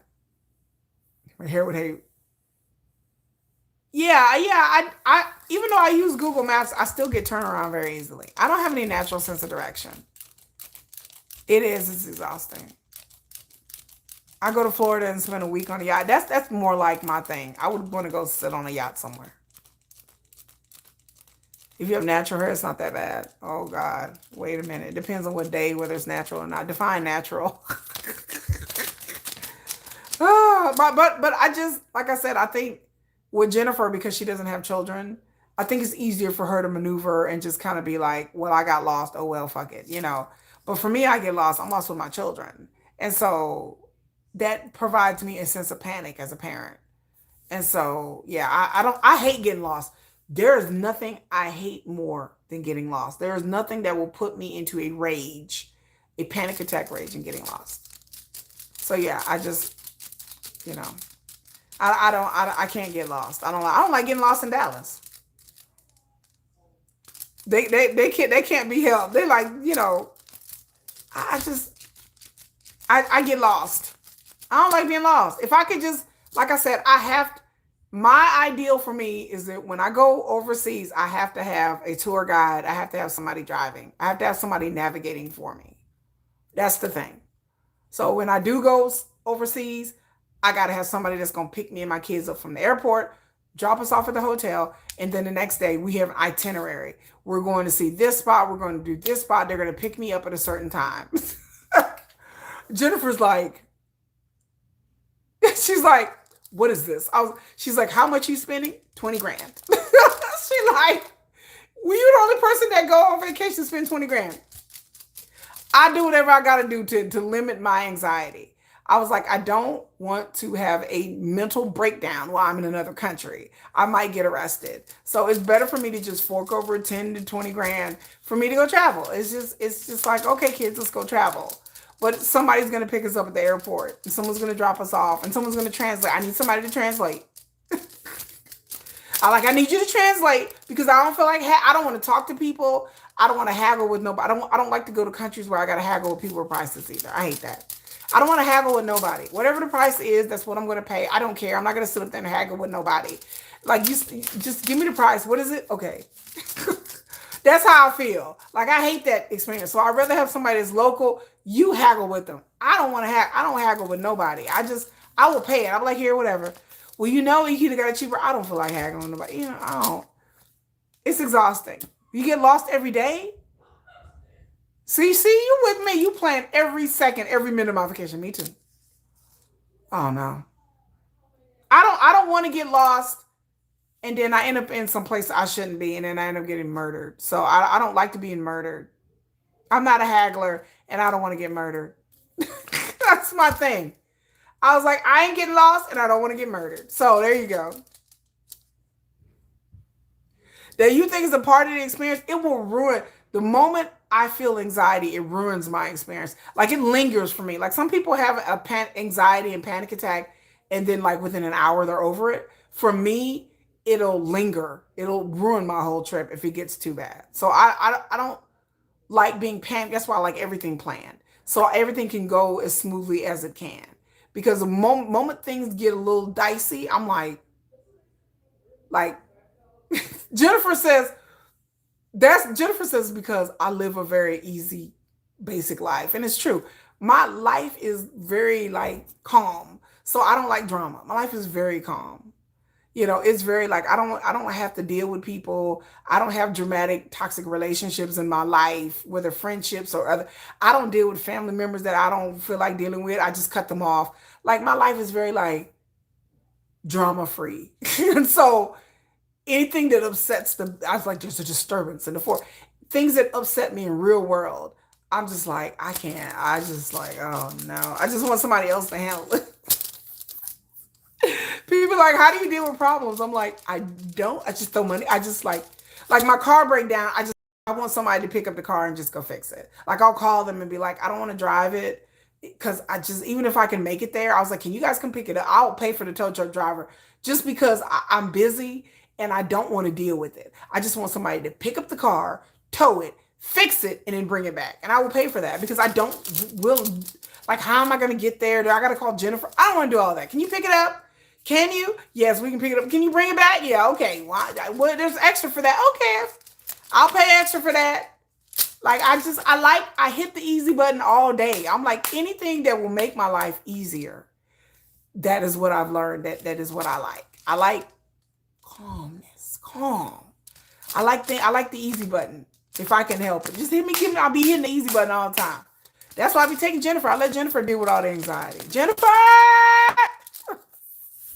like putting my bed together. Y'all know Jennifer's over here putting. I'm not putting this bed together. I would have paid somebody to put the bed together. I'm not doing. I mean, I could if I really wanted to, but I'm like, do I really want it? No. Jennifer. Jennifer said that she feel like she the older one in the relationship. She said that she feel like she the mama and I'm the kid sometimes, which is true. Cause I be like, Jennifer, she be like, oh my God. She's like, woman, how did you survive all these years with kids? I was like, I don't know. I don't know how I survived. She's like, you're such a child. I just like, I don't like it. She like, oh my God, really, Keisha? Ah! I just whine about every fucking thing. I whine about every fucking thing. I'm like, I don't like that. She like, can you just get out of your comfort zone? No, I'm not. I like my comfort zone. She's like, nobody likes their comfort zone more than you. Jennifer, fix it. Like all day. All day. Fix it. She like, oh my God. Fix it. You've gotten lost and missed flights? How do you miss a flight? If I miss a flight, I'd be on the ground crying in a fetal position. I have slept in the airport because I had a layover. But I ain't sleeping with no random people. She's talking about she a bit chaotic. I will pay for that's see, angels, Milky Way, we here. I will pay for comfort. I like the easy button. All my life things shit has been hard. So I just like I guess because I'm like my life has been so hard. And so now it's like I'm like I can't believe my life is this easy now. So now I'm like I don't want shit to be hard. I want shit to be easy.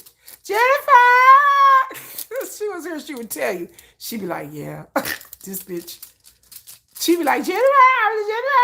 She like, oh, help me.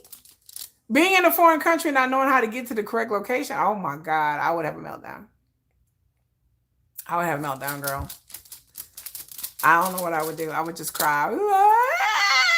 I'll cry like a little whiny bitch. Like I'll be a little baby, just kicking my feet.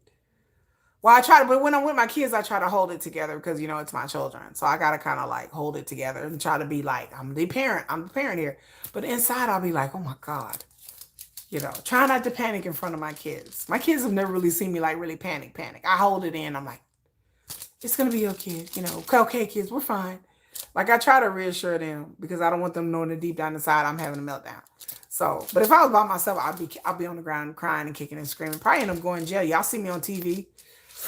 Y'all be like, this woman was at an airport and had a meltdown. And then all of a sudden, customs and enforcement, ICE took her ass in because they guarantee her bitch ass is crazy.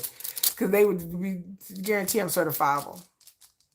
I know I got to stay in hotels that have free shuttle buses too. You were laughing, crowd, but of course this is what happened. I can't. And like when I get real like anxiety, like my hands will shake and I get real nervous. So and then I start fucking up and making bad decisions. Like I'll be like, if I was by myself in an anxiety situation, I'd probably end up going home with some dude and like, I don't know, having a threesome. Like weird things happen when I'm in a lot of anxiety. Y'all didn't hear that, but I'm just saying that weird things happen when I'm in an anxiety state. Like weird things. Like what? You've only ever missed 2 flights? I've never missed a flight. Oh, you get a map? I don't know how to read a map, Sarah. I'm glad you do. I need my technology. I need my phone to tell me where to go. I love staying in an Airbnb. I don't stay in hotel. Y'all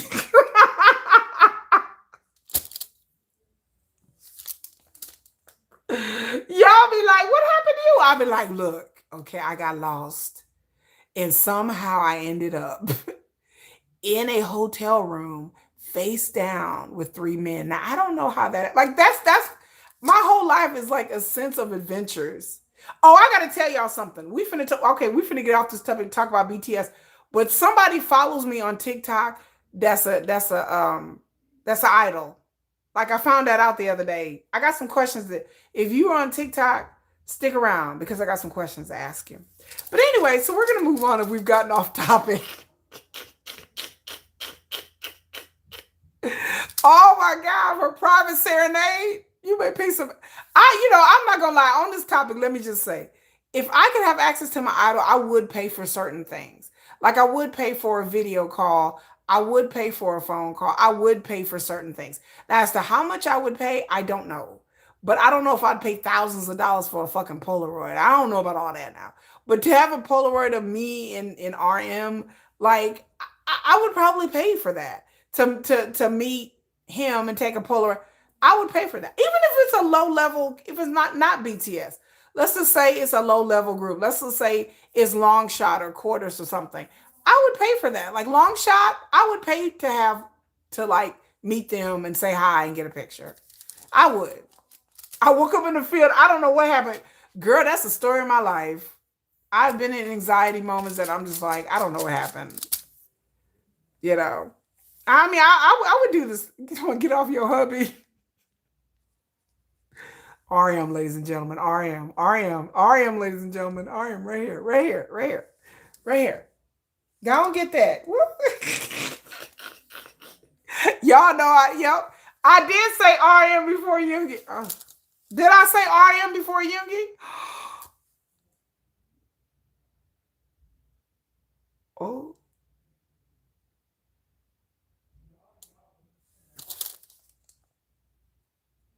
Anyway, let's move on. Poor Yoongi.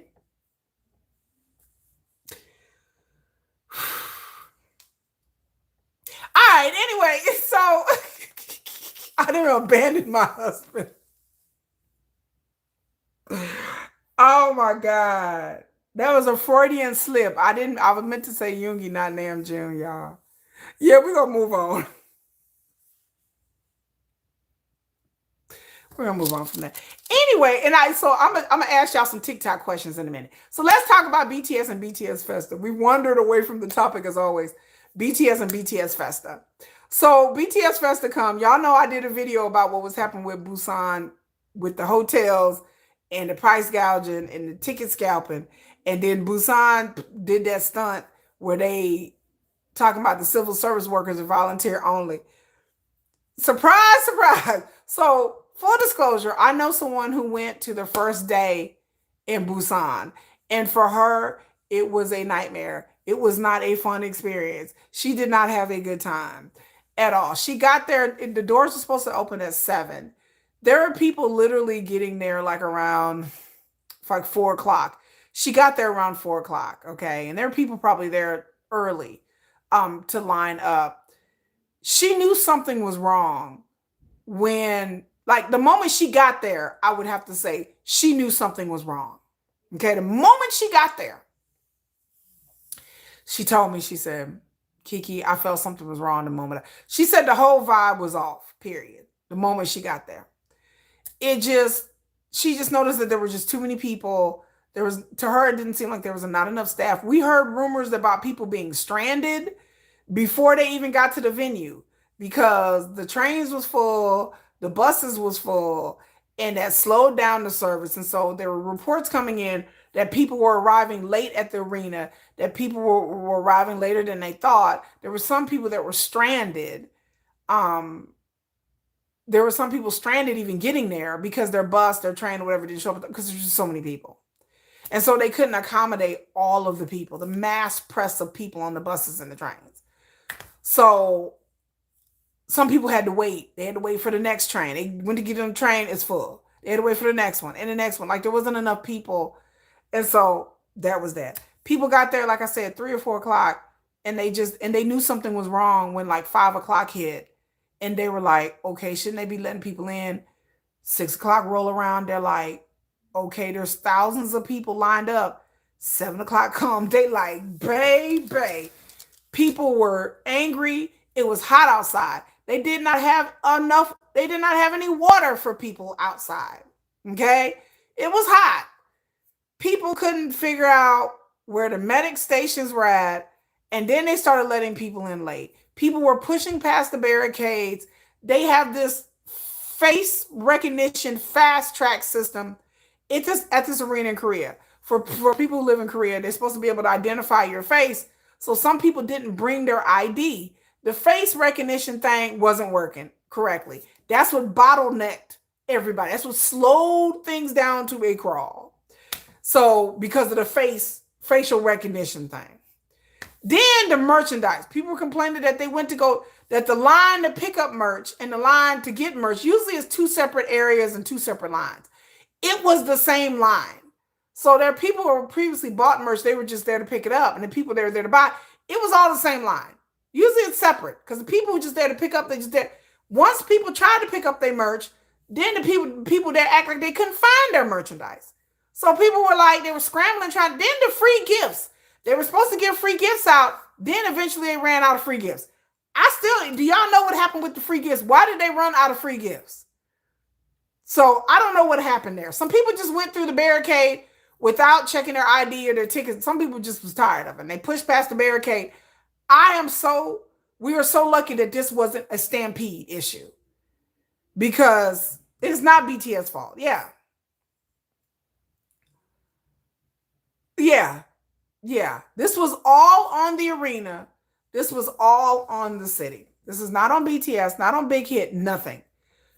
Apparently, from what I heard, BTS didn't even really know what was going on. From what I heard, they were just told people are not in the arena yet. And they were like, people not in the arena? Like, it's 7 o'clock that they were supposed to, and they told them they had to hold. And so BTS and the crew, their dancers, everybody was confused. They was like, well, what do you mean the people ain't in the arena yet? It's 7 o'clock. They were being told that like people ain't in the arena yet. There's some kind of holdup. And so they were confused. So they told them to get online, and they got online and I think chat online and chat rooms. And they were like, hey, they were trying to make jokes like, hey, this is Jimin, and no, this is Hobie. Like trying to tell people to wait and be patient, and we're sorry. And they were trying to smooth things over. But this was a debacle from the beginning. I'm surprised people didn't get stampeded. Like, I'm really surprised. You smell sabotage. Some people are accusing them of sabotage. People, and I went and read the Korean media, and armies are trying hard to beat it back. They're trying very hard to let people know that it is not their fault. It is not BTS, not Big Hit fault. This concert's been planned for months and months and months, y'all. It's not like, I don't know what happened with the free gifts. I don't know. Yes, I did a whole video talking about the city worker that complained, and people had to work voluntarily. Changes need to be made. Then y'all came on my video and y'all were like, Kiki, y'all were like, this happened with Busan before. So I wasn't Army then, but Busan, there was a free concert there. Some of y'all still mad at Busan because similar things happened when they did their concert in Busan 4 years ago. And the city said they were going to improve things, they were going to do things, and obviously it wasn't right. So BTS promised that today that the concert for the second day would be better, and it was better. People got their free gifts. They put notices on Weavers telling people that please stop and get, the free gift or whatever. And, hey everyone, hey Jasmine. We're just now talking about the BTS Busan thing. Yes, this is the arena. This is the concert organizers and everything. And people are still upset about what happened 4 years ago with Busan. Yeah. Yeah, that they screwed up the free concert. So some of y'all are still mad about that. Some of y'all was shaking y'all fists talking about Busan. It's not, they have hosted BTS before. So it's not like, it's not like this is some little bitty Busan is like the second largest city in South Korea. Like I said, I don't even know who to blame. Like, they ran out of, people didn't get their free gifts. I feel bad for the people who didn't get their free gifts. I feel bad for the people that had to stand out there. My friend had to stand out in the heat for 3 hours with thank gosh, with barely any water, you know. And you would think they would get, they want the money. I have no idea how the concert issue was 4 years ago. No, I don't know. I just hear about you guys telling me how bad it was 4 years ago. And like I said, I've been to dozens of K-pop concerts. Like I've done, like we go to concerts all the time. I told Jennifer, I ain't never heard no shit like that. Yeah, the event permits were issued a year ago. Yes, yes. They had a year to prepare. And this is what happens. Y'all couldn't get the face record. Y'all had the same line for the people picking up the merch and the people buying the merch. Who does that? What arena? I've never heard of such a thing. I was like, did they just open the arena up last year? Like I didn't know what was going. I was like, they've done events before. They know that they knew how many people were going to show up at this concert. They knew these people were going to show up early. I don't know why they opened the arena so late. They said again, I heard that it just got bottlenecked. That the people that was doing the facial recognition ID thing, that didn't work, and that's what was slowing things down. So again, they should have a contingency plan. That you should have a plan B. Okay, if this doesn't work, somebody in management should have been there to the arena management, venue management should have been there being like, okay, we need to divert the crowd. This fast pass facial thing is not working. We need to divert the crowd somewhere else. And so somebody should have been there at the arena they have managers there at least I know the arenas that I know of, they have event managers and crowd control to just in case something happens. Like we can divert these people off here, off of there, and they had little walkie-talkies. And I hope the normies realize that since the issue didn't happen with other BTS concerts, that the issue is not. Yeah, Hive should not be blamed. People were online screaming that Hive should not be blamed. That this is all on the venue. Yes, yes. Hive, the Busan was responsible for the outside, and really it wasn't even Hive responsible. It's the people who do the venue managers. Yeah, the hotels were scheming rates. I talked about that too in my video. That I talked about that about the hotel rates. People were having their hotel rooms canceled. People were having their rooms canceled right before the concert, and that's why the president had to step in of South Korea, and people were opening their monasteries and their homes and their and schools, colleges and universities and elementary schools and stuff were opening up to let people. They were setting up cots and let people stay there. Did Yugi throw shade today? I don't know. Did he throw a little shade today? I saw his video and I watched it. I watched most of it.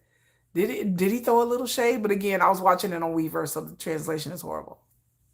Yeah, they had concerts there before. Yeah, did Yugi throw a little shade? They deserve to throw some shade. They've had concerts there. I heard that someone told me that the Beyonce concert was a debacle too. That they said foreigners were targeted. They were canceling hotel rooms of people that had names that weren't Korean. That's what people were telling me. People they stand on that. People were telling me that they were canceling hotel rooms of foreigners for people who booked reservations with names that weren't Korean. It's not a good look for the city. It's not a good look for the city at all. I mean, I'm not saying that BTS should never go to Busan again, but I wouldn't hold Festa there. I mean, you would think with two of the members being their hometown that they would, you would think after 4 years of what happened last time that they would get this together, but they have not. No. So again, I said in my video that Festa need to be on the road. That's what I thought. Festa need to be on the road. Yeah, Vegas and Mexico City, they got it together. Vegas is a big, busy city. Busy all the time. Tourists, people. I mean, I'm like, okay, Vegas can get it together. What? Poor Yoongi.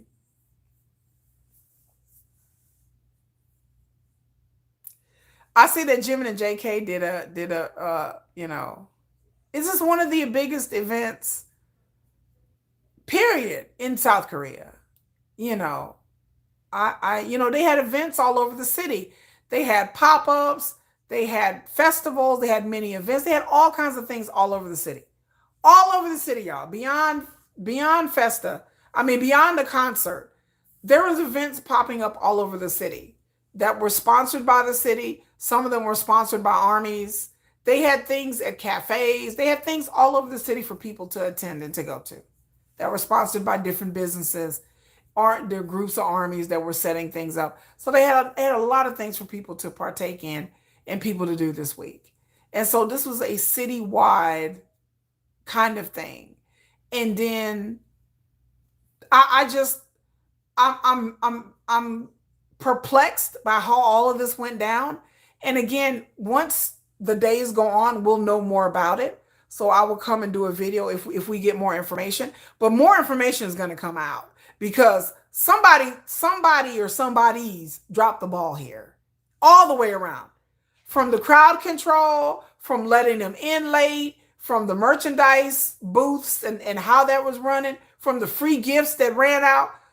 Somebody or somebody's, not somebody, but somebody's are to blame. And within the next couple of days, now since we got the second day out of the way, then we'll be able to, like, people are really going to start digging into this to see what really happened. Because right now, the answers are very vague. Like, I understand the complaints. I understand what happened to people, but I want to know why. I'm like, okay, so why did they start letting people in so late?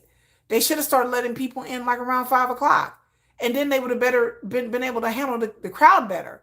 But by the time 7 o'clock came, everybody who was there for the concert had already arrived. By the time 7 o'clock come, the concert was supposed to start. Everybody who needed to be there, be there. So again, if they're doing this face pass and all this stuff, why didn't they start opening the doors at like 4 o'clock, 5 o'clock? Like, every concert I've been to, they start opening the doors pretty early. And this is like, the concerts I've been to ain't nearly as size as this one.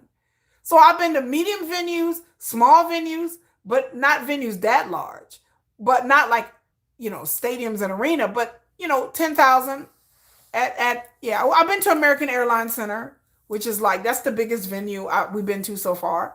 But I'm just confused because I'm like, even at American Airlines Center, when we went to go see Jen started at 7, right on time. And they started letting people in like at 5 o'clock. So people got to get their food. People got to go line up and buy merch, pick up their merch, use the bathroom, get a few drinks in them. They want to let people in early so they can buy merch and food and spend $20 on a mixed drink and all that. So the idea that they started letting people in like really late, like that tells me that there was something going on. I don't know. But we'll see within the next couple of days, y'all. And I'll come and do a video. Because again, I want to wait until the dust settle. I want to wait until somebody is really digging in this to see who's to blame and what really happened. Because there's certain things that I'm just like, what? That I just don't understand. I just don't understand. A lot of this stuff make no sense to me. It makes no sense. For a big city and a big venue, some of the stuff, the math ain't mathing, y'all. It's just not for me.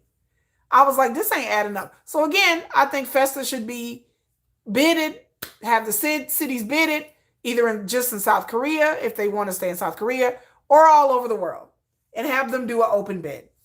And then go and see how other cities would handle this, and handle the crowds, and handle the people, and see how it would be different, in different places, And I know they're opening up that new arena next year in 2027. They have a brand new arena being built in South Korea. But I would love for BTS Festa just to be someplace else just once. They ain't got to do it every year, y'all. They don't have to have Festa in a different country every year. I would just like to see what would happen if they did move it to London or Toronto or Miami or Dallas or, Brussels, just someplace different. Just, Festa at the Sphere, that would be good. The Sphere is too small. I don't know, what is the Sphere? Is that an arena? Yeah, I remembered. I saw that they had the concert that the fans were there. They streamed it, and it was a huge deal. That's the one that Jennifer paid for. Vegas would be a perfect Festa. Going to get a cuppa. Vegas, Glasgow. Yeah, any place I would go. I would travel. Some of y'all be having me laughing, especially Lisa. She be like, South Korea. Some of y'all really be going in on South Korea. Every time I bring up South Korea, y'all be like, these mother. Y'all be making me laugh. Every time I bring up South Korea, y'all be like, South Korea. Like, damn. And even and like I said, I did my video last week where I was talking about High Boy's video where he was talking about that news anchor did a report about why Korea doesn't, you know, why Korea seems like they don't like BTS. And like I've said before in my comment section and in my video that I did in responding to that, I said to me, I don't think Korea hates BTS. They like their money. They like the attention and the prestige that BTS brings to South Korea. They sure in the hell like the tourism that it brings to South Korea and the attention and how it's elevated Korea's status as a country, as a nation. It's elevated the whole country into like it's made them worldwide. South Korea was put on the map because of BTS. So they like that. And I'm not saying they hate BTS, but I'm telling y'all, I said they don't respect BTS. And so there's a difference.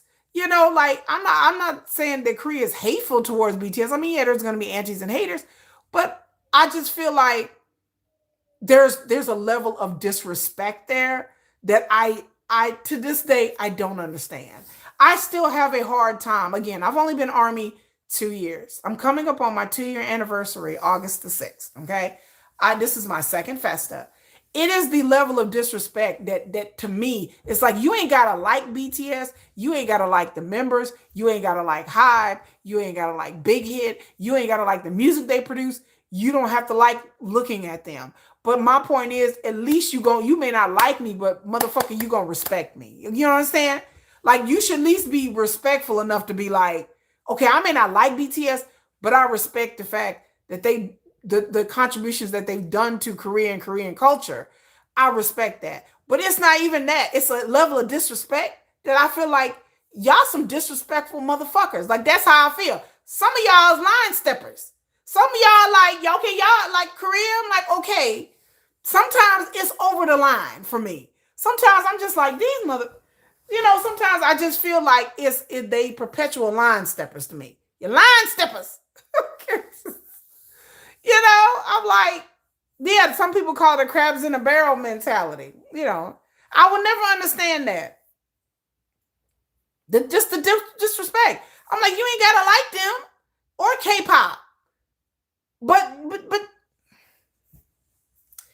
I have a hard time because again, right now in Korea, the exports is K-pop. And it's the beauty and it's the K-dramas. That's kind of like their big three main exports right now, culturally. Soft power. I did a video, I talked about soft power 2 weeks ago. And I was like, y'all ain't never gonna be at the level of Japan with Japan and anime because y'all are some disrespectful MFers. Because y'all don't respect the product that you're trying to export. So again, I'm gonna say it again. I'm gonna get on this topic again. How are you going to try to sell K-pop in particular? Because the beauty industry and the K-dramas is something different. But how are you going to try to export K-pop as your national export, but then at the same time y'all hating on it? Like make that make sense. How does that even logically sound? We don't like it. We don't like BTS. We hate on BTS. But we want you to like BTS, so you'll come here and spend money with us, even though we hate it. What? Like the mental gymnastics I have to do to fathom that is just insane. What? Why would you try to export something that you don't like or you don't respect, but you expect other people to like it? Where they do that at? Who does that? Who thinks that way? Why would you want to spend your money in dollars with a country that just craps all over your favorite group and disrespects them?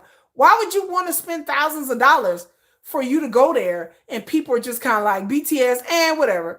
Man, they're overrated. Yeah, that makes me want to come. That makes me want to just, I mean, like I said, I'll go to Korea, period, because I like Korea beyond K-pop. But for the people who are really army, who the only reason that they would a lot of y'all would even go to Korea is because of K-pop, is because of BTS. So for the people who are not there, the culture is just a side piece. That y'all are really there because you're there to see your group in concert. You're there to go to see the sites. You go to the Hive building, the old big hit building. You want to go see the beaches where they film music videos and shit like that. Why would you want to go there when the people are disrespecting BTS on such a level that even I have a problem? I make excuses for Koreans, but even sometimes I can't even excuse it. Like I can't even excuse it. I agree with you, Siren. I agree. Like why would I want to go and spend my money with y'all? But then the level of disrespect is just you see it every day. Like the stories that the Korean media comes up with, I'm just like, oh, bro, like. And then the thing about it is, people are like, well, it's not Koreans, it's the Korean media. But here's the trick bag to that though. People are like, well, it's Korean media. Yeah, I understand Korean media drag them, but when Korean media drag BTS, you mother freakers are up there co-signing this shit. That's what I get agitated. Korean media wouldn't criticize BTS if they didn't get so many fucking clicks and views. Like that just makes me angry when people are like, well, it's not Korean people. I've heard Koreans say this. I was like, well, it's not, y'all say it's the media, but when they post something negative, you motherfuckers hop all over it. Y'all all over it. They post something positive, BTS giving to charity, it don't get clicks and views. BTS do something bad, no matter if it's little, a scandal, no matter what it is, y'all be all over. I will never forgive the Yoongi thing. I will say it again. Over 1,400 news articles and posts when Yoongi had his scooter thing. I will never forgive, and I won't forget that. I say you people were ready to throw Yoongi under the bus. People wanted him out of BTS. He was the worst thing ever. I'll never forget that. I say y'all dogpiled not just the Korean media, but the Korean public as well. They were eagerly, gleefully celebrating the perpetual downfall of BTS. They were gleefully happy that Sugar got took down a peg.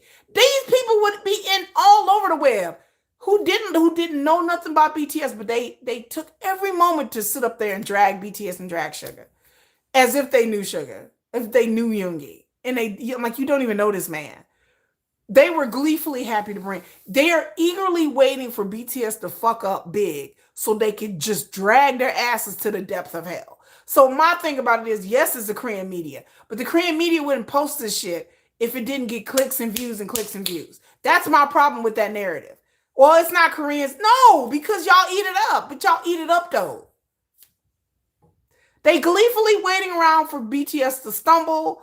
I don't know how BTS do it. That's all I gotta say. I don't know how they walk around with a sense of sanity when your whole ass country is waiting for something bad to happen. They just all sitting around with bated breath. Like, is they gonna fuck up? Is they gonna do something wrong? Is something bad gonna happen? Like, how do you live like that? Like, like lots of therapy. It has to be lots of therapy. That's right. They made Yoongi feel so bad that he don't even give him no attention. I don't blame him. I'll be in therapy every day, Minnie. I'll be in therapy every day. They do. They call him arrogant. Yes. Still, they own that shit about Sugar. Well, Sugar don't talk to the media. Why would it would be enough for people to drive you insane? It would be enough to drive me crazy. That like, and then they get mad because BTS don't do the Korean media. Like they owe the Korean media something. What do they owe the Korean media? Nothing. They owe the Korean media this. That's what they owe them. No, we're not gonna talk to you. Well, they don't talk to Korean. Why? Why would we? Yeah, they did. They didn't go in on Moon Tail. I talk about that all the time. Like, y'all it was Sugar 24 hours a day. For like 2 weeks, I had to go through this. And I'm just like, what is, and I was so confused. I was like, what, why are they doing this? I'm like, what is happening? I was so confused about everything. Like, I was so confused. It's like Korea is waiting for them to fall, you know, and that's why I don't like. If you don't like BTS, then just leave them alone. Just go about your life. Don't talk about them. Just be like, you know what, we just gonna ignore them in Korea, even though they from here. I would rather have BTS be ignored and just kind of like, man, every accomplished BTS have, they downplay it all the time. They downplay anything. Any other group do something, they be trying to big up it all the time. BTS do something that nobody else has done, they like, oh yeah, and by the way, BTS got Artist of the Year. You know, I'm like, really? Really, Korea? BTS get Artist of the Year, y'all like, eh. They like, who cares? I'm like, wow, wow. I'm like, damn, okay. They did. They used sugar. They used the sugar scandal. And yes, Korea should be in the streets. They should be like, oh my God, they didn't brought tours. They didn't pull up their GDP. I don't know how many times. Like I said, I don't know how BTS do it because I know I would be feeling some type of way if I was them about Korea, about my own country. I would be feeling some type of way. I would be like, you know what? I don't have the mental or emotional energy to deal with this shit. That's how I would feel. You have to be really tough in this business. But BTS has caught hell more than any group ever out of South Korea. Any group in a long time period, in and out of Korea. I don't know anybody who's caught this much grief just just just constantly. But then when BTS was in the military, they expected BTS to come back and save the whole K-pop industry. They like, save us, BTS, save us. I'm like, oh my God. Y'all want BTS to come save y'all. Yeah, every city that BTS, they rolled out the red carpet, they gave them little awards, they took them to restaurants, they took pictures of them. I have a post coming out about what happened with them in California when they filmed the BTS the Festa dinner and they were playing pickleball there and they stayed at this resort in this villa and the people were so appreciative of like even taking a picture with them and putting it on their social media and be like, BTS stayed here. Like the people at the resort were so appreciative and treated BTS like they were kings when they were staying at this villa. They got left alone. They could go jog. Yoongi went jogging. Some of the members walked around and the staff made sure that they weren't bothered. They made sure that nobody invaded their privacy. They made sure that whenever they went to the gym, they were in the gym by themselves. They locked the gym at certain times so they could work out by themselves. They were at this villa and they pretty much got treated like kings. They did everything they could to make sure they had the pickleball courts. They closed the court just for them so they could have privacy. Everything that they wanted, you know, while they were there.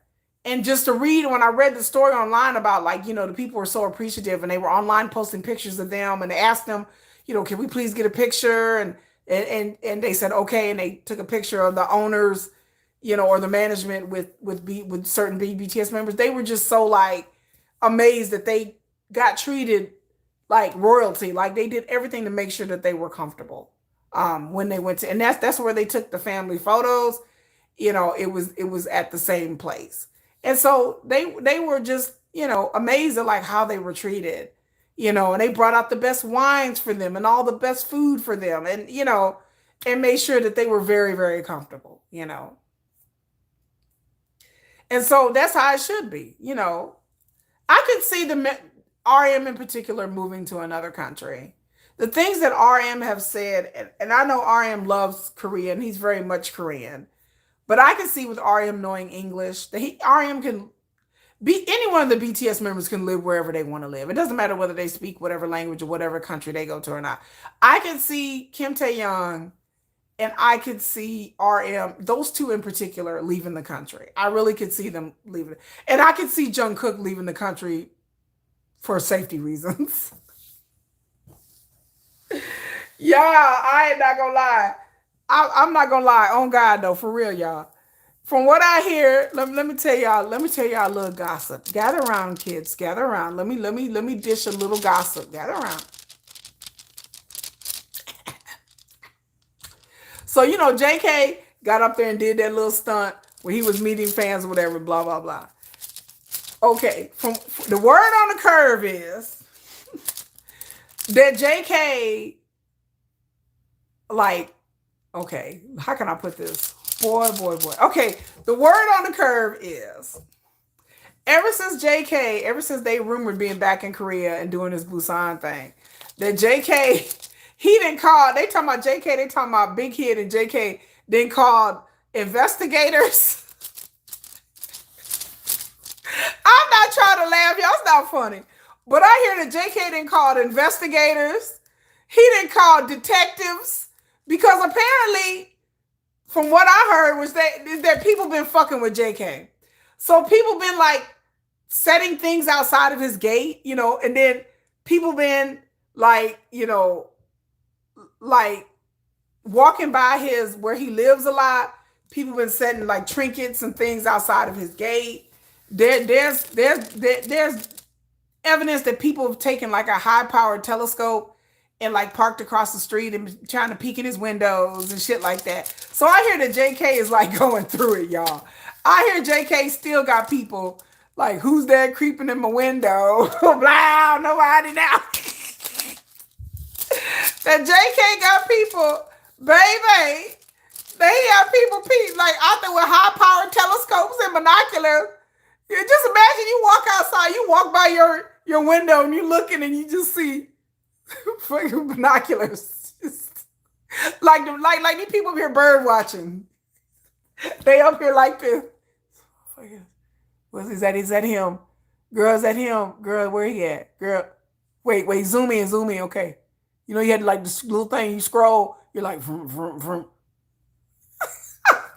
These motherfuckers over here with high-powered telescopes and shit. Just over here, like, over here with the telescope. Looking. Is that him?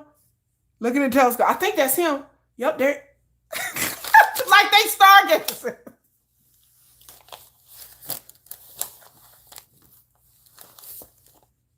They talk about motherfuckers up there like they stargazing. Like they looking for the Big Dipper. No pun intended. They looking for the Big Dipper, girl. They squinting. Is that him? Girl, look, is that him? Is he home? Is he?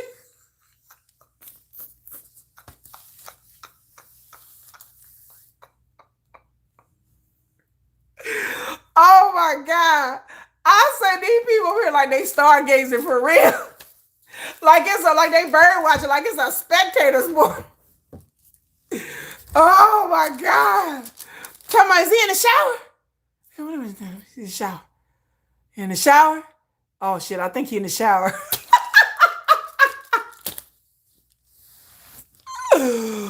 Oh my God. I said they over here like they bird watching. Like they stargazing. Lord, like JK, like, damn, like, I said, these people was crazy. Yes, everything, the treatment that they get, I can see JK leaving, but he built this brand new, beautiful, custom-made home, though. And so I'm like, I don't know if the house is 100% paid for. I don't know what the situation is. But it's a multi-million, it's like a $5-6 million home that I guess he could sell it eventually. I don't think it'll be anytime soon, but I guess he could. I guess he could just sell it eventually. But he had a custom made, built from the ground up home, like he with all his things that he wanted. And then you want to give up your house. I don't think JK planned to really move anytime soon, but anything's possible. But girl, I just be, is that him? No, it ain't him. That's that dude that lived with him. Damn it. That ain't him. That's his, no, is that his brother? Oh, no, that's the dude that lived with him, girl. Just go. What if they think they looking at JK and they be the dude that lived with him? He just like, I'm just trying to walk around now. They be over there taking pictures. I think it's him. No, it's not him. You say you hope they can all move out. JK putting no window silhouettes in the window. He putting up life-size cutouts just in case y'all think it's me. No, that's not me. Life-size cutouts in front of the window. Girl. Right. They like, is it him? No, that's the roommate. Damn. Like, I said, these people, I said, poor JK over here calling the popo. He over there calling security. He like, damn, like these people. JK just he better get some cardboard cutouts and some silhouette like all in front of every window, in the backyard, by the pool. Oh, are you glad there's no more concerts in Korea? Where do they go next, y'all? Do they go to Europe? Now we only have international. I know they coming. I know they coming back to Texas on the 16th because that's when I'm be free to watch the concerts. They need. I think they do. I think that maybe after this concert, I've said before that when this concert is over and the tour is over and everything like that, I think each of the members will probably take some time off to rest, go on vacation, go see the world, really tour and go like vacation where they be able to see more of the world. I think, they will need a break. I think RM, again, I can really see RM being like, I'm out of here. Especially I think if RM met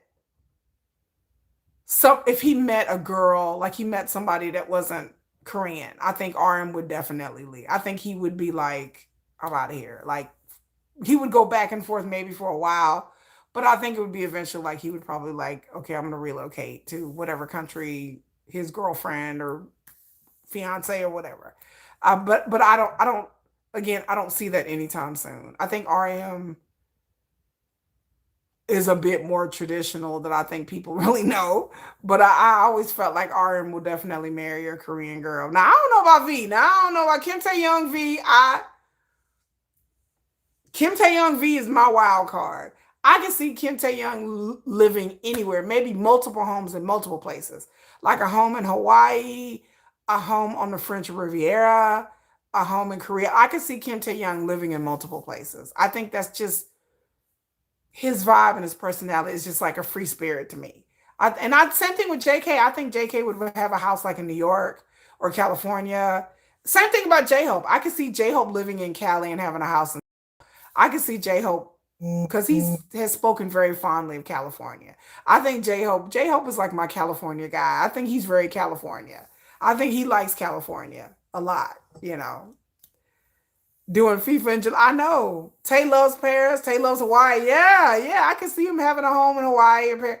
I can see Tay being in Paris on the French Riviera, honey. Just with a nice house that's on a nice lake or a river, and just living it up. I can see him just enjoying the art, enjoying the music scene, and just enjoying all of that.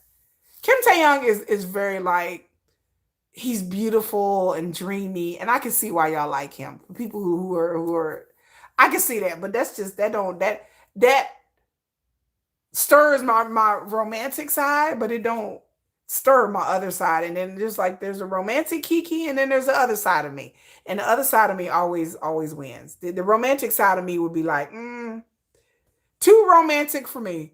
I don't like dudes that are too airy fairy. I don't like dudes with the heads in the clouds all the time and they idealistic dreamers. I don't like all that shit. I like men who are a bit more grounded. And so, but I can see why people like Tay. Tay is very like in the clouds. Hobie will leave. You think Hobie will leave for sure? I think I can see Hobie going international. I think Hobie seems fascinated by foreigners. Like I think he likes different cultures and people and before J-Hope, I can see that. Yeah. I'm telling you, you have Shamarcus. I can see Tay going anywhere. Tay could be in Mexico, then he could be in Hawaii, then he could be in Paris, then back to South Korea and back to London. I can see Tay being every place, everywhere all at once. I just see that he just kind of likes to explore. Tay is too much trouble. Oh well. You know something? Tay is too much. He seems like trouble though. Yoongi could leave too. I could see. I wouldn't blame Yoongi if he wanted to leave or stay, but I could see Yoongi being like I want to go someplace quiet where I won't be bothered, and have a lot more privacy. But I can see Yoongi staying because I think he's really like Korean. I think he's very Korean. I can see Jin always staying. Jin to me is very grounded. Jin, from what I know, Jin is very, very close with his family. That's what I've been told. That Jin is very close with his family, and so I could never see Jin leaving because I think he's very, very close with his parents and his brother. That's what I heard. He's very close with and his cousins. He's very close to his family. Same thing with Yoongi. I heard Yoongi is very close with his family. Like, so I don't think I could never see them like leaving their family behind. But RM, I don't know. RM, I don't know. RM seems like he wants to be get going somewhere soon, which is understandable. Yeah, I think Jen is very, very much a Korean guy, you know. But I can see Hobie just being like, I'm gonna live here for 3 months, here for three. I can see Hobie just out there just having a good time. Having a good time, meeting people, going to dinner parties, shopping. I have to apologize to you, J Hope J Hope bias people. I to me, Hobie he has really grown on me. Like I talk about this all the time. Like J Hope was never my favorite one of BTS, but ever since he came out the military, he has shot up the ladder so quick. Cause I like J Hope. I like his style. I like the way J Hope talks. I like he seems very like he's very intelligent. J Hope's very cool. He can be serious when he wants to and down to business when he wants to. I like I said, I've always talked about J Hope having a good business sense. I've heard from many people that J Hope has a good business sense, that he owns property all over South Korea, that he owns money in different things and invested in different things, that J Hope's really good with his money. But J Hope is so stylish. He puts outfits together and accessorize. When I saw that, I was like, that's almost my man right there. Like I like a man who's like, I got an accessory bag and I'll put this outfit together. That I like a man who puts a lot of thought into their appearance. And that's very attractive about J Hope. That he puts a lot of thought into how he looks and how he grooms himself and how he smells. Again, I tell you, I heard that J Hope smells really good. People say he smells real good all the time. That he likes to wear like different colognes and perfumes and he smells good. Not overpowering, just right. And so I think J Hope puts effort into like his appearance and that's attractive to me. That's sexy. A man who really thinks about, I'm gonna put this shorts with these pants. I like that. I like that in a man. Yoongi wouldn't leave credit less. Yeah, I think Yoongi wants to take his parents with him.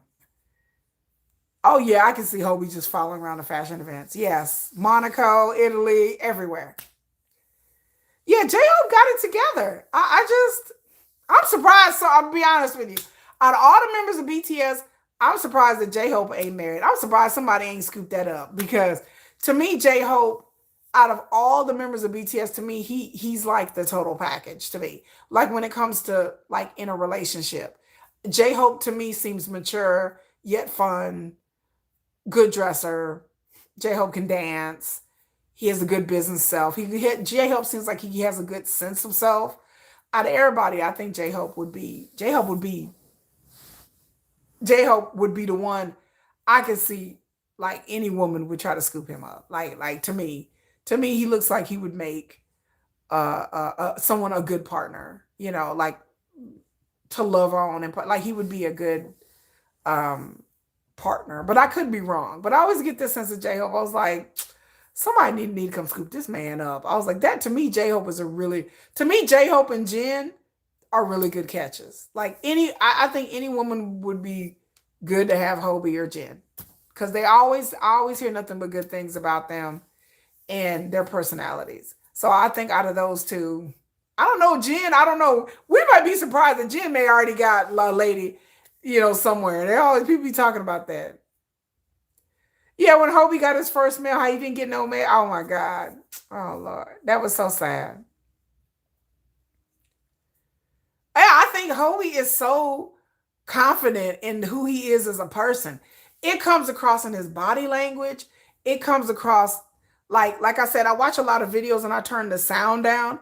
And when I see Hobie talks, it's kind of animated but the way he sits and the way he carries himself and the way he sits up, that's a man with confidence. Hobie got some confidence to him. He got that swagger. Just the way his body language is. It's always very open.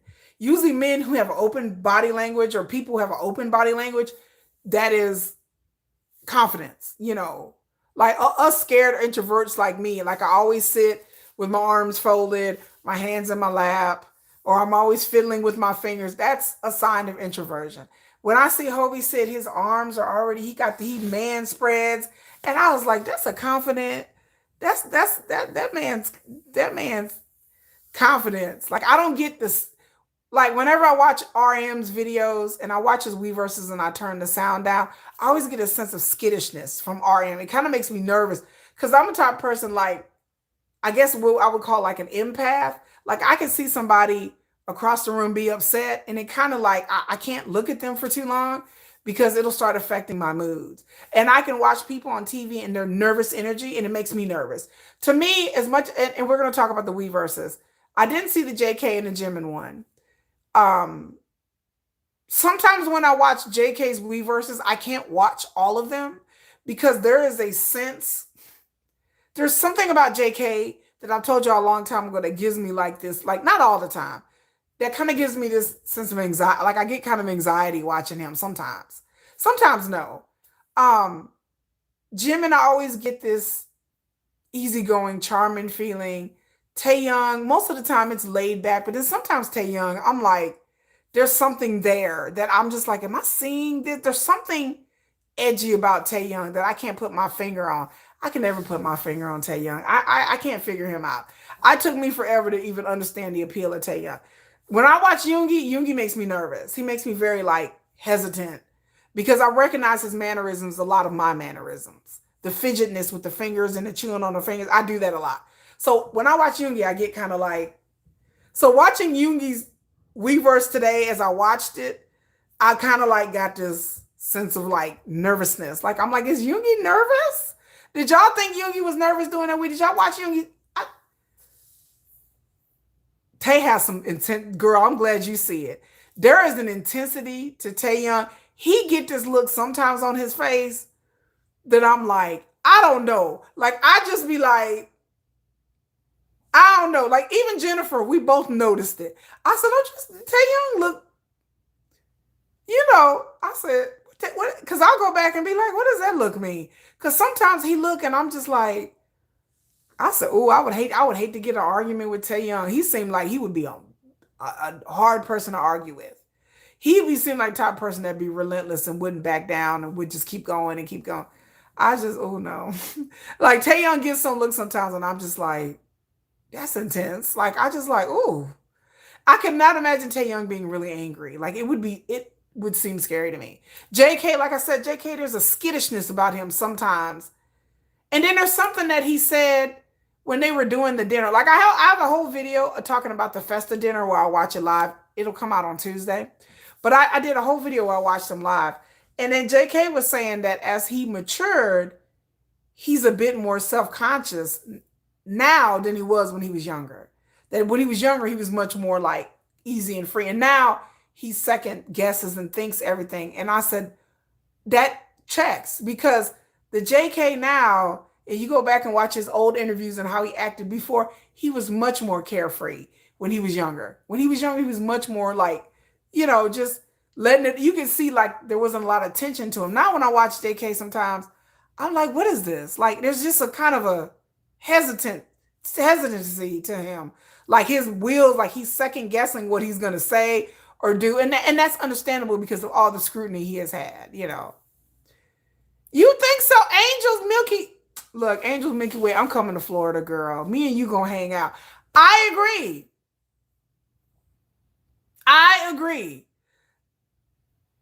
To see Yoongi now and to see Yoongi back then, it is such a stark contrast. It is like, I tell y'all, go back and watch it. To see Yoongi in interviews and V Lives and Weverses before he went to the military, it's like a whole nother person. Like Yoongi has always been quiet. But just to see his body language, it is so, even to see him on stage, I have to kind of like not talk about it because I don't like talking about it because it kind of makes me sad. Like to see his whole body language it's a difference. And people like Yoongi, I've been crying. I'm like, yeah, but it's something that I'm like, maybe I'm imagining things. And so throughout the time, I would go back and watch his old We verses and his old V lives, and I was like, this is a different person. Like I don't know if this is. I'm not saying it's a bad thing, but I was like, the Yoongi now was not the Yoongi like before he went to the military. Like the live stream he would do, it was just it's like his whole mannerism is just changed. And military service have changed them, you know. Just give him a hug. Just go leave Korea. It's fine. You ain't gotta be here. You can just leave you and get gone. It's just there's a like watching his Weverse today. I usually watch their Weverses a few times. I will not go back and watch Yoongi's Weverse because it kind of made me nervous. Like it, you know. Yeah, he did say he lost his anger, you know, and he found his inner peace, you know. But yes, it does seem like he is more shy than it was, which I understand that, you know. He has changed. Again, I thought I'm like, I hope I'm not the only person noticing this because it has changed him, you know. And it's enough to change a person. And that's what I was telling y'all a long time ago before Yoongi came back. I said I was afraid that what happened to him had messed him up in the head, like had made him be like, okay, like I'm just gonna distance my. He seems a lot more distant than he used to be. And I went back and watched the video, and you go back and watch those videos, and I'm like, I miss that Yoongi. I miss the Yoongi that would get drunk and say, and you'll see flashes of it here and there. I miss the sarcastic Yoongi, the savage Yoongi, the Yoongi that would, y'all remember Savage Yoongi? Remember how Savage Yoongi would be? He'd be so deadpan and cool with it. He would just say things, he would be talking shit, slick talk all the time. And he'd just be talking slick. And you have to really pay attention because he'd just be so calm about it. And you'd be like, Yoongi's savage. Like he'll just say something, everybody be like, and then Yoongi would, you know, they would do Run BTS, and Yoongi always be, but when they did Run BTS, on God, y'all, there was such a level of disinterest from Yoongi that I watched it once and I watched those 3 episodes and I didn't want to watch no more. Usually I go back and watch Run BTS. There was such a lack of engagement in Yoongi's eyes. There was just such a like a like Yoongi's always been laid back, but there was just such a level of nervousness and just kind of hesitancy when they were doing the Run BTS thing. So I don't know if Sugar, because Sugar is transparent. You can tell when he don't want to do something, but there was such a level of disinterest in him that I had never seen. Usually Yoongi be like, okay, let's get this over with. He kind of has that kind of attitude, but he's always been like the person that try to like go along and crack a joke or do something. But this Yoongi now, I'm just like, I'm like, it's something a little, okay. Like, Yoongi just, yeah, Jim has acted a little skittish too. Yeah, because of the hateful comments. Yeah, I agree that Yoongi seems more uncomfortable. Like, and I can tell, like I said, just y'all go watch these videos, y'all watch these Weverse. Like I tell y'all all the time, turn down, put it on mute and watch. And you will be like, what the hell? You know, you will see things in their looks, in their body language that I was like, I ain't never seen them, except for Kim Taehyung. Kim Taehyung is consistent. Kim Taehyung and Hobie and Jin, they have pretty much been consistent in all their Weverses and everything that I watched about them in the past. They've been, especially Hobie. Jin and Hobie and Taehyung have been very consistent. But all the rest of the members, I'm just like, Jimin seems a little bit more, less flirty and more a little bit hesitant.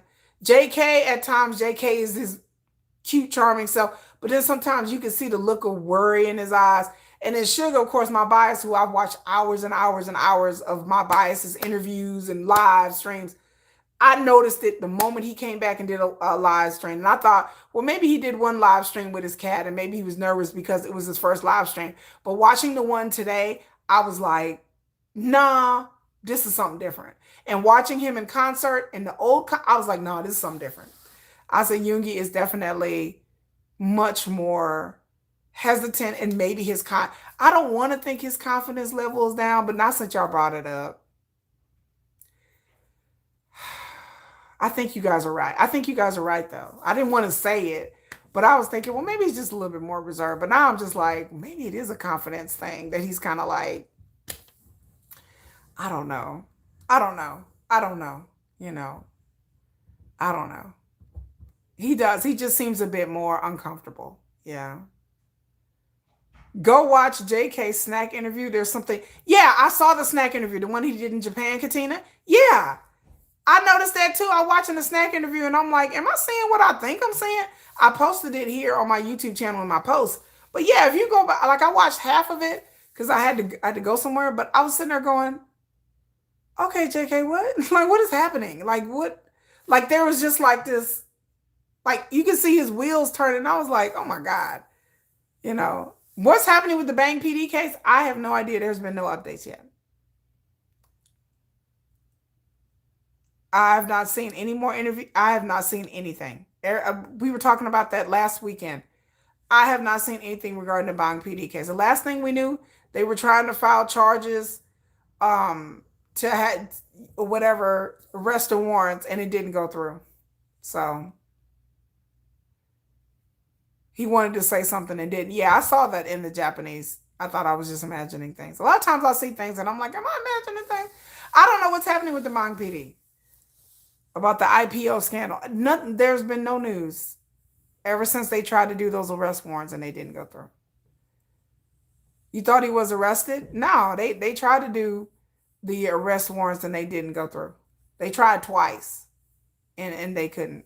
No news is good news. Oh, last time you saw he was in handcuffs? Oh, okay. Well, damn. All right. Well, I gotta look this up, y'all. Y'all tell me something. He was in handcuffs. Okay, well, I gotta look it up because I have not heard anything about him being arrested. That would be news to me. I gotta look it up because I would do a story about it. I did a story about the Min Hee Jin trial, and I got another story coming out on Monday about the Min Hee Jin, the updates. Oh, that was a while ago when it first started. I was about to say, yeah, when they was first hemming him up and questioning him, they had him out there with depressing handcuffs. But they tried to have an arrest warrant like 2 months ago, and it didn't. It didn't. Yeah, BTS need a rest. I think they need to rest, and I think RM needs to go to a museum or two. And I don't know. He needs to go to a museum. You forgot about the mini jail. Okay, well, I got a video coming up on Monday. No, he has not been arrested. See, Shelly said no, he has not been arrested. I was going to say, I was like, that would be the first thing to pop up my alerts. He's not been arrested. But I do have a video coming about the Adore Danielle trial because there's been an update. They had a hearing on Thursday. RM can come and play Pokemon. We have a Pokemon tournament in Dallas. He can come to a nice museum or art gallery. I might be there. I might show up. Let's make this dream come true. He can show up. I might bump into him and be like, hey. Y'all know I'm lying. If I bumped into RM, I'd run and go hide in the bathroom and breathe heavily and vomit in the toilet. I'd be vomiting. In the toilet. We'll make my dreams come true. I keep dreaming about running into RM at a gallery or a museum. I was like, come on, RM, come on. Dallas Museum of Art is waiting for you. Now, all the members are more self-conscious, yes. I think, and I think, she said, ma'am, I'm just saying, if he wants to come and visit a museum in San Francisco, I'm willing to go to San Francisco.